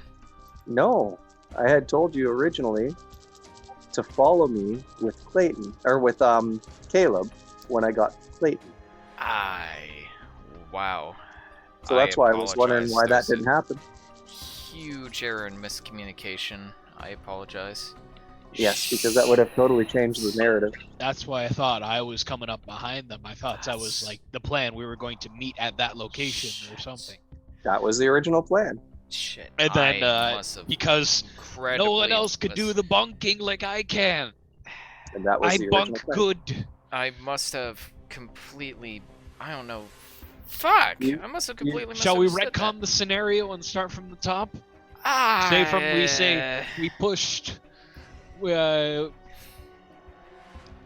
I you gotta know, chop Marius- up the episode. Damn it! God damn it! Sorry about that. Fuck. We don't have to chop up the episode. Just take it from the We top. Just kind roll of with it. do if we're redoing this. Why don't we like basically take like the same? So method of Kenobi was just actions? also sneaking. Okay, I must have completely. Kenobi and Caleb were sneaking. And Caleb. Okay. And Caleb were sneaking. All right, Mhm. so we'll say We're Mashari there. stays at the party with Elandria then.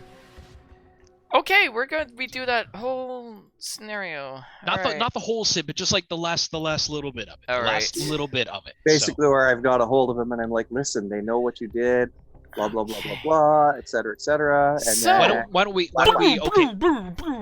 No, I got this.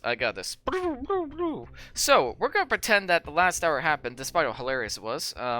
So instead of Kenobi sneaking behind, we have Caleb sneaking behind Caleb. I am going to need a stealth check. I will say we're at the moment where Clayton says, all right, kid, calm down. All right, nothing's gonna happen to you. All right, And I'm he'll gonna take still care of have- this. he'll have advantage because I've got Clayton distracted. Yes, you do have advantage. Blisky. So 14. Caleb, you managed to succeed on your stealth check as you're just kind of slowly going behind him. You don't have any weapons, keep that in mind, but... That's okay. I have my bare fists. Alright, would you like to make an attack with said fists? Question. Yes. Does me activating my rage, does that create a noise? Or is that like a voluntary thing? I don't think it normally makes a noise per se, unless you like to make noise when you rage. I mean, personally, it would be just like, Yeah. and then pop. So Marius, you just see Caleb stomping, sneaking towards him, and getting angrier and angrier and angrier as he's waddling towards him, and just decks him in the face. Make me a roll d20, add your strength modifier and your proficiency bonus. So I will, but +5. as a matter of fact, due to me being a level 3 barbarian, I now have access to Totem Spirit, the spirit of the bear. So while raging, I gain resistance as well as extra stuff at that. So, plus, let's say a strength check, you said, sir? Yes, you see him start raging, and the spirit of a Almost. bear silently begins forming around his chest. 20! That is a natural 20.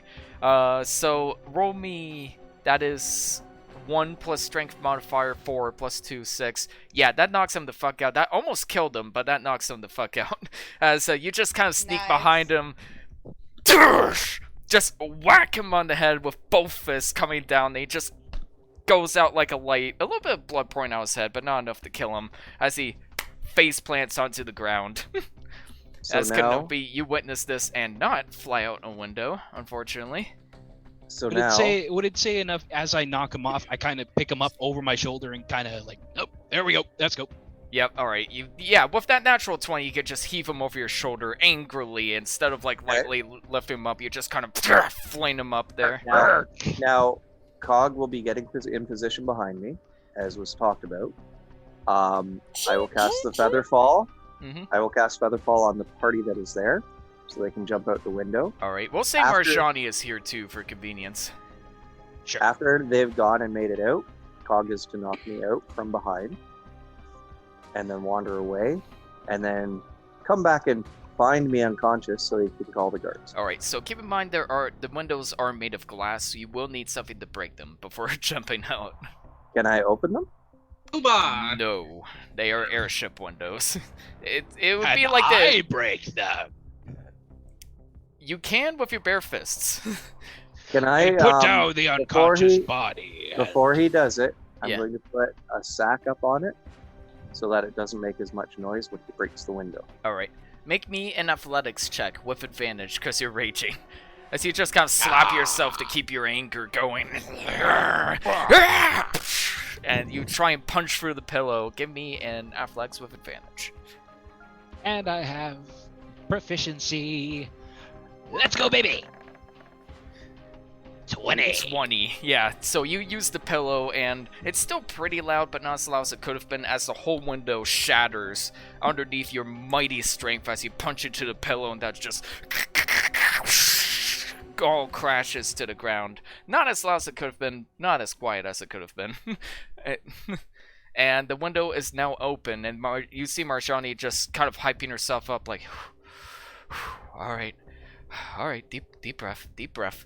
They got Feather Fall on, so out you go, guys, quick. All right, and Marjani is like, I don't know about this. Oh, okay. Give her a push. Yeah, Caleb, you notice Marjani falling down. I quickly pick up this guy and he's like, okay, I hold him real tight. And we. You jump down with the body on your back. Kenobi, do you join Looked them? at Kenobi. Yeah. Just going to backflip out the window. You backflip out the window with style, playing a Led Zeppelin song on your instrument as you do so, as you gracefully fall through the air, and we will get to you free. How So that there with the dare Feather you. Fall. How dare I would not play Led Zeppelin. I would play Free Falling. Oh, but that's lame. And See. I'm free. So Feather Fall takes 6 seconds basically for them to land on the ground. What is the range of Featherfall? I already cast it on them before they jumped out because it's got a duration, and it's any range. It lasts for like a minute, I believe it is. And I can target 5 people. Until the spell. Okay. Yeah. Yeah. And I'll technically, do that. he doesn't need to cast it on. You don't have to Clayton be because I'm holding within on to it. 60 feet range as it's still casted. Is what I'm wondering. Yeah, I just cast it and then they go. All right. I will Once allow it. they've touched down after the 6 seconds, I'll signal for Cog to knock me out How do you know when they touch down? because it takes roughly 6 seconds from anywhere with Featherfall. It takes 1 round to fall. It takes 1 round to fall 50 feet. You are Uh, hundreds of feet up in the air. You are above the clouds.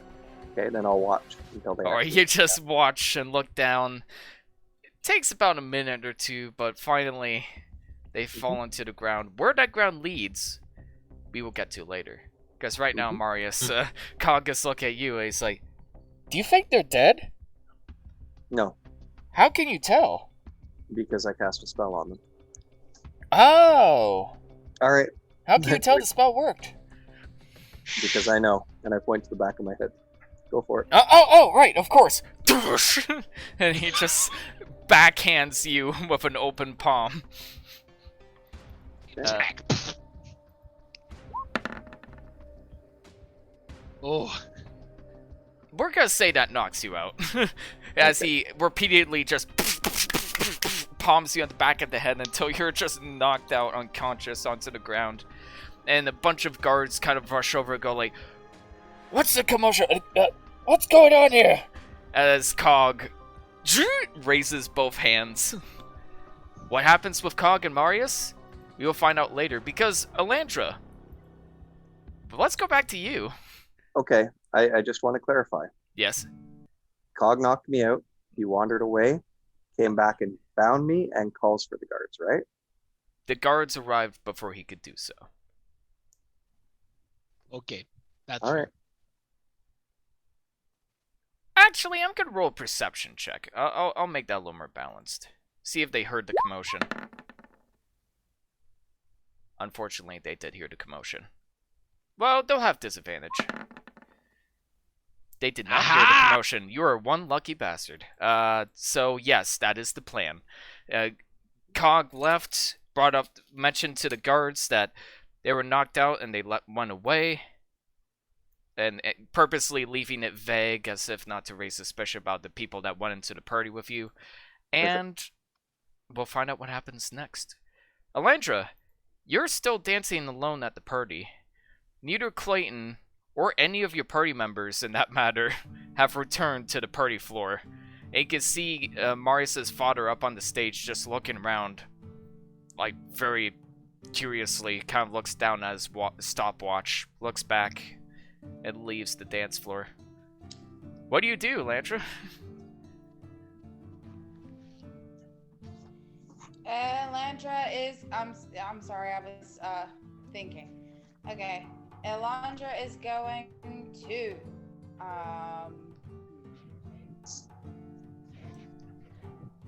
Elandra is going to. Since I don't know where any of my party members are, and he just left the stage, I'm going to go and try to distract him. The father? Mm-hmm. Alright, so he's kind of walking down the stairs and he sees you approaching and he's like, oh, sorry, pardon me, miss. Actually, I wanted to talk to you about a proposition. Maybe a marriage proposal of sorts to your young Marius when he becomes of age, of course. Ah, damn. This isn't funny, alright? I've got business to attend to. And he tries to walk away.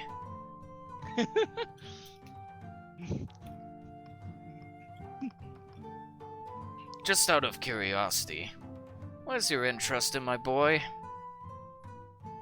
Well, he seems to be young, coming of age, and my kingdom, we need technology.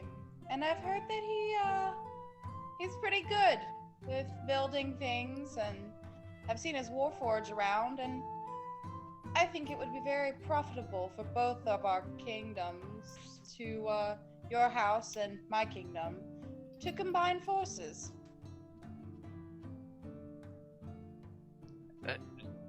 something I don't quite... how come we've never even met? I feel like you know everything about us, but two of us haven't even been acquainted yet. Well, I introduced myself while I was talking to him earlier. I am from Karth. It's a kingdom probably 100 miles from here. You see, we were attacked horribly when the war started, but we're starting to get ourselves back together and get our bearings together, and we needed to venture out and see what's out here. Knowing that your family is the best in technology, of course, sir, with your dimension device and everything else, I just thought it would be worth the shot, if so you might say. Make me a persuasion check with advantage. I know he wants to get rid of his child, bro. With your emotional baggage, you get advantage.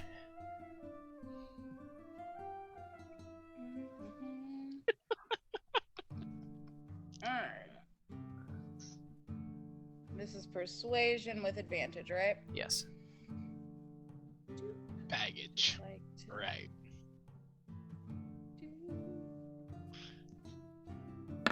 Sorry, gotta look out for my Oh! 20! Natural 20. And he says, oh, Marius always did have a habit of not showing me to the right friends. It's a shame we didn't get acquainted earlier. Excuse me, names, what is this name? I'm terrible with names. Werner Decanev. Cheers. Werner Decanev. And he holds out his hand very eagerly to shake yours. She as well cools her hand and holds it out to shake his. And while the music is playing very loudly, how is the music going at this point in time? Is it caught back up to speed? Yeah, it's caught back up to speed. They're still in their tiefling forms, but more people are into it as like the awkwardness of the party shifted away, mostly because everyone's drunk at this point. That they don't have the mental capacity to be mad at each other. Okay. So would I have to roll stealth if I wanted to charm him? Yes, but you do get advantage because there is an increased commotion going on as more people are more into the party. Okay. And because you kind of have him on the ropes.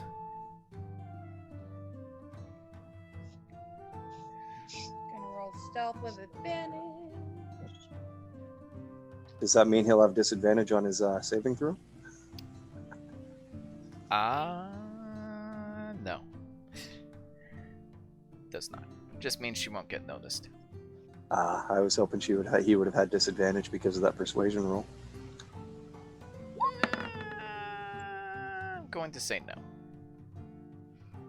19. Nice.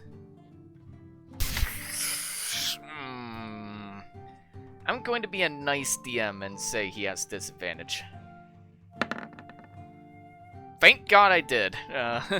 That is 11. I'm assuming 11 does not succeed? I do not. So let's charm him. Alright, so it does not. As you kind of reach out your hand and mutter some words underneath your breath, and your sleeve begins to light up a little bit with pink energy as it just kind of shifts into this misty form and passes into his body as his eyes begin to light up in pink as he begins to warm up to you. And he says, a damn shame. My son didn't introduce me to you earlier, if I do say so myself. And he kisses your hand, brings it back down. Of course. Should we talk somewhere a little more private about this arrangement? Oh, I should introduce you to my son. I can bully him into asking why I haven't met you earlier. Come. And he kind of takes your hand and drags you away from the party. As you walk out and see Marius with a huge bruise on the back of his head, getting like kind of helped out by 2 guards as one of them casts a cure wounds to heal the bruise on the back of your head, Marius, and they're kind of questioning you. It's like, Decanov, sir, what happened here? What's going on here? Marius, what happened to you? I was talking to Clayton about some sensitive information, and some people came behind us. He knocked Clayton unconscious, and then someone knocked me unconscious from behind. Next I woke up, Cog had found me with the guards and brought me here. Do you think it's that giant hippie? He's been causing a lot of trouble earlier. What giant hippie? Oh, sorry, sir. There was this weird, strange giant hippie at the door with a bunch of other people. I think there was like a dragonborn, and actually, she was there with him. Now that I think about it, he caused up quite a ruckus to get inside, sir, and he's supposedly been arousing suspicion all night. And he's like, oh, come on, surely she doesn't have anything to do with that. Did you at least get his name? He didn't give a name, sir. What? Look, sir, I just work here, alright? I wasn't the person at the front gate. We didn't get his name, but we did identify him, sir. There was also, this woman with a very funky hairdo, very, lovely girl. I don't know how to explain her, and this Emerald Dragonborn, So, you're saying they had something to do with this? Most likely, sir. They seem like the most suspicious members, if you ask me. Well, not to point fingers or anything, but it seems like they're long gone now. Haven't seen them back at the party or anything. Should we do a full sweep? Yes. Just give us the room, would you? Yes, of course, sir. I hope you get better soon, Mr. Decanov. Apologies again. And the 2 guards march off. As He's is like acting Did frantic I about do Marius' that? injury. it's like, God, Marius, how do you always get yourself into these situations? But this time he says it more playfully than his usual dickish self, as he kind of takes his handkerchief and dabs in a bit of like his cold martini glass and holds it up against your head. Ow! Alcohol! I know it burns. Alright, I'll make the pain go away. God, he's never got over his fear of alcohol. Why didn't you tell me about this lovely girl? Anyways. What would you say your name was, darling? Elise Tinkertoes. Elise! Yes, Elise Tinkertoes. It's a lovely girl, and you two are going to get married behind my back? What? Oh, come on, don't play dumb with He me, turns- son! He turns like bright You red. don't need and to be embarrassed. nervous to show people like this around me, especially one as lovely as you, if you don't mind me saying, ma'am. At Thank you least. so much. She grabs Marius by the arm and says, "Come on, honey, we've got places to be. Now that I've been introduced to your father properly." Darling, I'm if you have don't to- mind for 1 second, Marius, is there anything else you remember before you were knocked out? I don't know. I just remember they came up behind him and knocked him out. I think I heard a breaking of glass. A break of glass. Alright, that probably explains how they got away. Fantastic. It's probably those damn Dark Lanterns agents, but you don't worry about that now, alright? Just let me handle this and do enjoy yourself, alright? You look like you've been pretty nervous all night. All right. I'll try to wrap this up the best I can. Always do. And very lovely to meet you, Miss. Thanks, Dad. Elise. She curtsies once more and leads Marius out of the party, if that's okay with Marius. Okay. I don't know where we're gonna go out of the party because we're on an airship, but Yeah, you're on an airship. Oh, never mind. Leads him back into the party. As you're kind of walking back, you go to the front door, you're like, oh yeah, we're on an airship, and head back into the party. You notice, near some of the swinging doors, presumably the chef Warforged talking to a couple other Warforged are like, Alright, calm down. You're clearly just stressed. No, I swear, there was like this ghost that was making all this food. The food just began to float up in the air, and it began chopping, and all of a sudden it just, like, everything just dropped. Hey, take it easy. Here, have some water. We can't drink water, you idiot! Nope, yep, you're right. Sorry about that. Sorry, excuse us, Mr. Decanative. No problem. And yeah, go on. I'll do my best to try and spend the rest of the evening enjoying it with my new soon-to-be bride, I guess. And real quick, Well, Alandra, make me a Arcana check. Sure. I was gonna drag him off to the bathroom and show him my true form so he wouldn't be so nervous anymore, but yes, I can do that as well. Alright, where were we? Boop. Boop.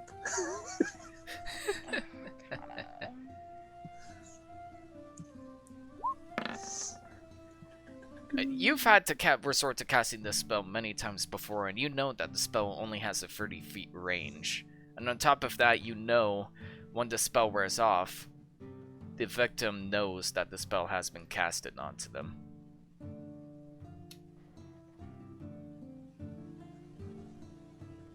And if you move more than 30 feet away, the spell will wear off. Okay, did I move more than 30 feet away? Not yet, because you made a 19 Arcana check. You have not. Okay. I'm going to try to stay within eyesight range of the father. Is eyesight range within 30 feet? Alright, so you kind of see the father from a distance. He kind of very awkwardly waves in your direction as he begins talking with some of the guard members, looking over the broken window and the broken shards and...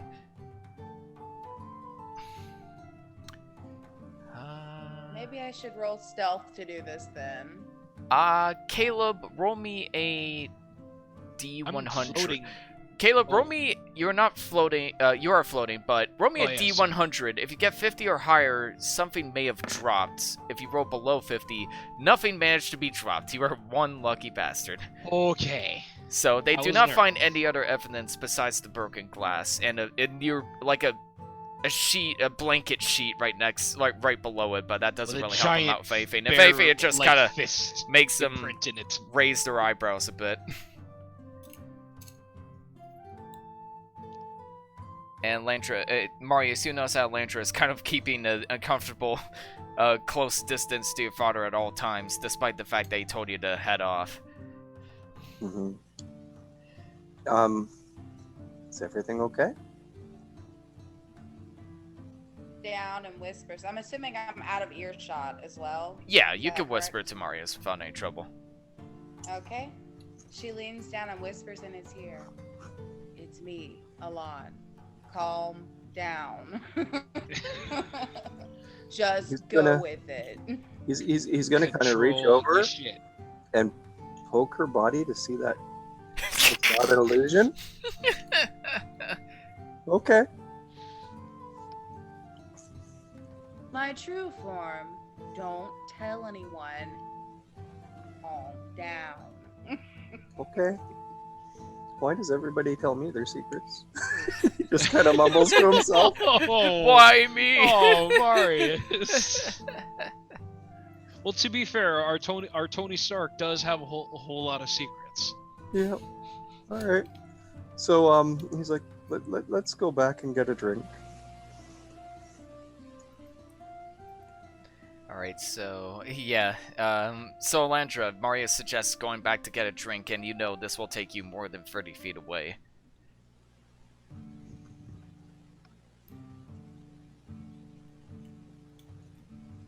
Sorry. Her voice turns feminine and she goes, so, the bubbly, shall we?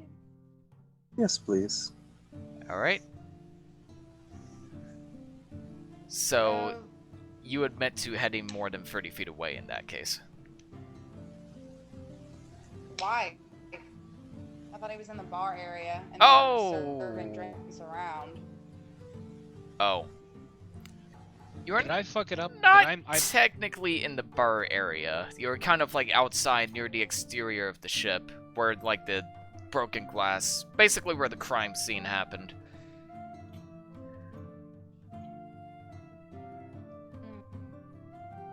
Aren't they serving drinks walking though? Oh. Trying to think if they would be like held back because it's a crime scene.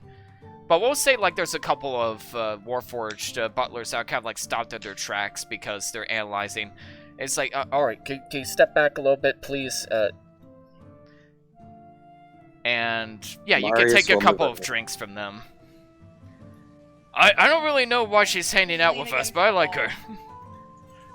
Marius is just like done with today, and he will slug back his bottle or his glass, and set it up on the thing. And what's the duration of Charm Person? I wonder. 1 1 hour. 1 hour. Yes. 1 hour. Now, out of character, I do think there's an easy explanation when the charm does wear off. You were just trying to make the best impression possible with my dad. Mm-hmm. Oh, I had that in my head just in case it wore off on accident. Yeah, Yep. no worries. And as you continue to make your impression, we're gonna say it's gonna get closer to the end of 1 hour. You're kind of talking amongst each other and kind of laughing at really shitty jokes. It's a very uncomfortable meeting, but yeah, overall you leave a largely good impression, and he genuinely believes that you two are to be wed. And in fact, he begins talking about setting up a wedding just right outside of the House Caniff building, just like a week away from now. It's like, yes, I think we could make that happen if you two are eager to rush into things, if you know what I'm saying. While they're doing their conversations and stuff, I'm going to try to subtly, using my sleight of hand, just check my pockets, make certain that I hadn't picked anything up along the way. And if I have, make certain that it gets deposited away from me. First off, make me a wisdom saving throw. Okay.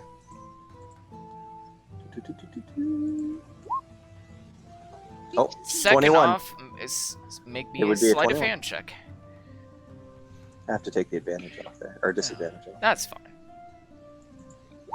10. 10.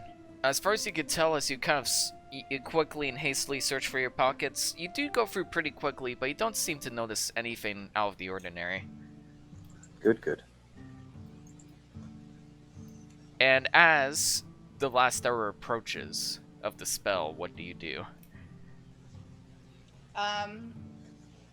Since he's already talking to me, Mm-hmm. I'm going to look at him and say, I hope you don't mind. It's a Carthian custom that we charm people when we meet them, since the war broke out over our lands and it was very devastating. I hope you don't mind, but the spell will wear off in probably an hour or so. Make me a deception check with advantage. It'll be wearing off in about 5 minutes if it's been an hour. Yeah, exactly. Oh, sorry. 5 minutes or so. Close enough. Make me that sweet deception check. with Okay. advantage. With advantage. With advantage. Boop. Big money. No whammies. 19. 19. Well, I have to say that's a bit of a strange tradition, but who am I to deny tradition? As I the knew you spell would. fades away, he just kind of shakes his head. He's like, wow, I gotta say, that's a new one. We learn more about the world each and every day, isn't that right, kiddo? Yeah, we do. Well, best let you lovebirds enjoy the party. The guards are telling me that it was likely the big boy who broke through the window, so I best get that sorted out. And the chef's going insane too. One thing after another, I'm afraid. But you two enjoy. Thank you. All right. Thank you. And as you two turn around, you notice, hang on. The lady? 1 second. Ruining the dramatic tension. This woman has been watching you the entire yes. time, arms crossed, raised eyebrows.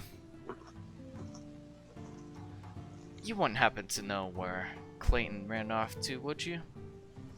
I point towards the broken window. Actually, Yes, and when exactly were you planning on bringing them to the rightful authorities?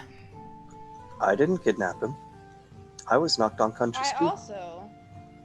I was in the party talking to his father about our marriage, so I didn't see what happened. Since you were getting help with this, Elandra, you get deception with advantage. I do believe you have a higher I'm deception not check. lying, I didn't see. Everything we've told is everything we've said is truth. You guys Yeah, are it's not very even a elusive partial with your lie. words tonight. These are very slim. Maybe persuasion check with advantage, you sly bastards. In case you haven't noticed, I'm kind of out of it. My moving job is kind of It's okay. make me No problem. boy. It's okay. Oh, yeah. Mhm. Make me that sweet We're doing persuasion this check on a with Sunday advantage. when we should have been doing it on a Friday. Who cares? It's Mhm. okay. We're having fun. Yes. For all we know, the next thing we open up in that door could be a giant fluffy bunny that we have to fight. But I am going to say she does have an opposing insight for this. Oh, Oh. heck. And she says, yes. And when were you going to tell me that was all part of the plan? What plan? What Oh, plan? don't play dumb with me. You have no intention of bringing him to House Deneve, do you? I don't Elise have him. is going to start calling for Marius's father. And she says, House Deneve is not going to forget this. And she quickly scurries off. And the minute passes before your father comes back with a couple of guards, but by then it's a bit too late. And he says, what's the commotion all about? Is everything alright? That woman from House Deneve is harassing us about House Deneve? Clayton. I didn't know anything about any House Deneve members in here. Promise. Smooth. Well, go after them, damn it! And the guards just rush off. And he's like, probably something about... Do you think maybe House Deneve took him? Make me a persuasion check. Okay. You can get this roll. Ah! No, why you suck? Oh, Do you No. think House Oh, Deneve... Am I the only one? Am I the only one feeling that it should be an advantage because he's already angry about the house being there? I agree with that statement. I will allow I it. agree with I Thank will you. allow it. Yeah. That's not a crit fail, at least. And Yep. he's like, Better than zero. no, House Deneve couldn't possibly pull something like this off. More than What about- likely, they're probably just here to gloat about a new invention. But nevertheless, I'll have the guards deal with them in time. But you What two about- need to celebrate, alright? I don't want any more about this. I don't want any more politics clouding your head or worries about what happened to Clayton. We'll find him in one piece. Do you think House Orion might have kidnapped him to steal his inventions? House Orion is petty, but they aren't that petty. Believe me, I wish. Okay.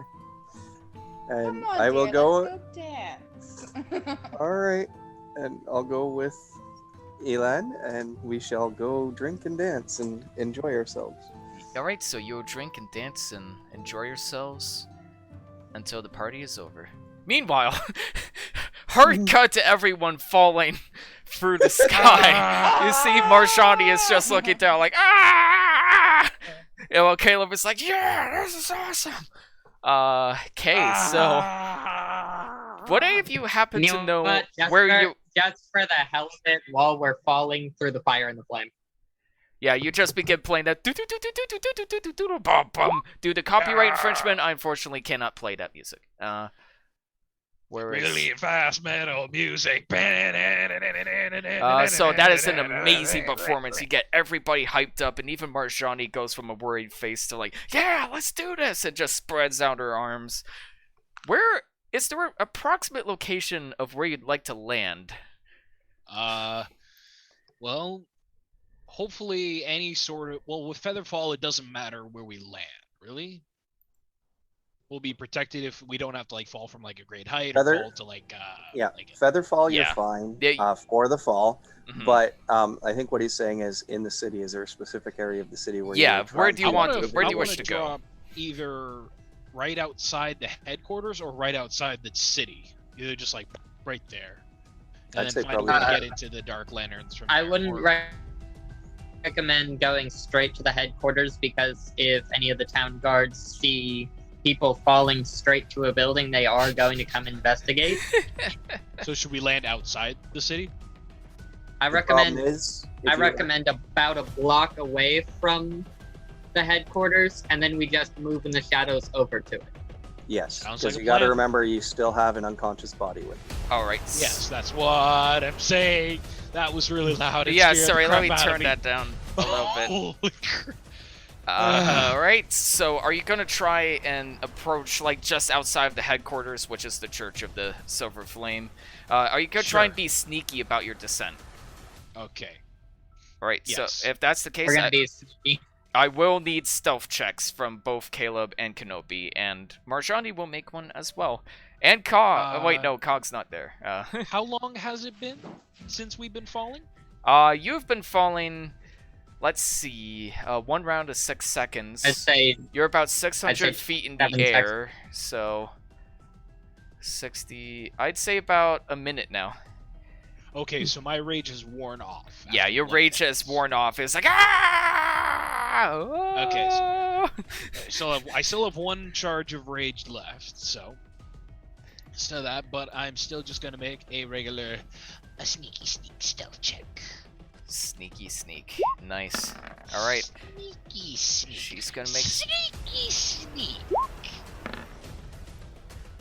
stealth. She is going to give Kenobi a point of guidance. As she kind of snaps in your direction, suddenly you feel this purple influence. Kenobi, make me a add a D4 to your roll, because you are going to need it.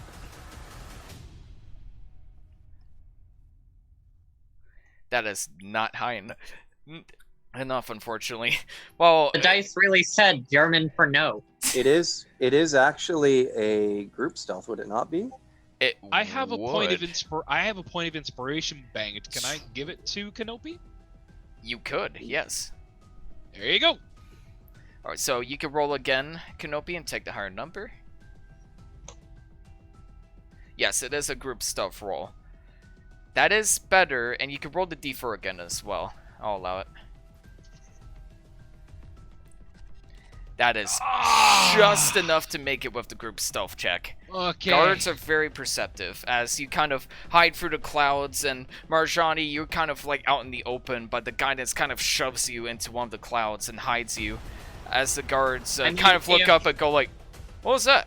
Oh, I don't know. It was probably just If I had some failed, airship's I would gun. have just. If I had failed, I would have just done the wings and thrown the guards farther away. And as you land down, Caleb, I'm gonna have to ask you to make an athletics check to keep holding. Okay. But you do not have advantage anymore because rage is That's worn off okay. towards the bottom. But I still The have Featherfall proficiency. is also on the body because I can target 5 It people. is. 13. But you managed to keep him with you. This is more so it doesn't separate on the way down. But you managed to keep it on you the whole time as you all step downwards and feel like you're going to crash to the ground, but it's like hitting a bed and a pillow. The kind of like feathery boots that Marius has given you from his Featherfall spell has completely suppressed the weight of the fall. And you receive no damage, and no guards seem to take notice as you arrive on the back end of the Church of the Silver Flame. Back at home base in one piece. And with that, we are going to end the session tonight. Hey. That was a crazy, intense session. Half an hour of that did not matter, but I hope you guys enjoyed that regardless.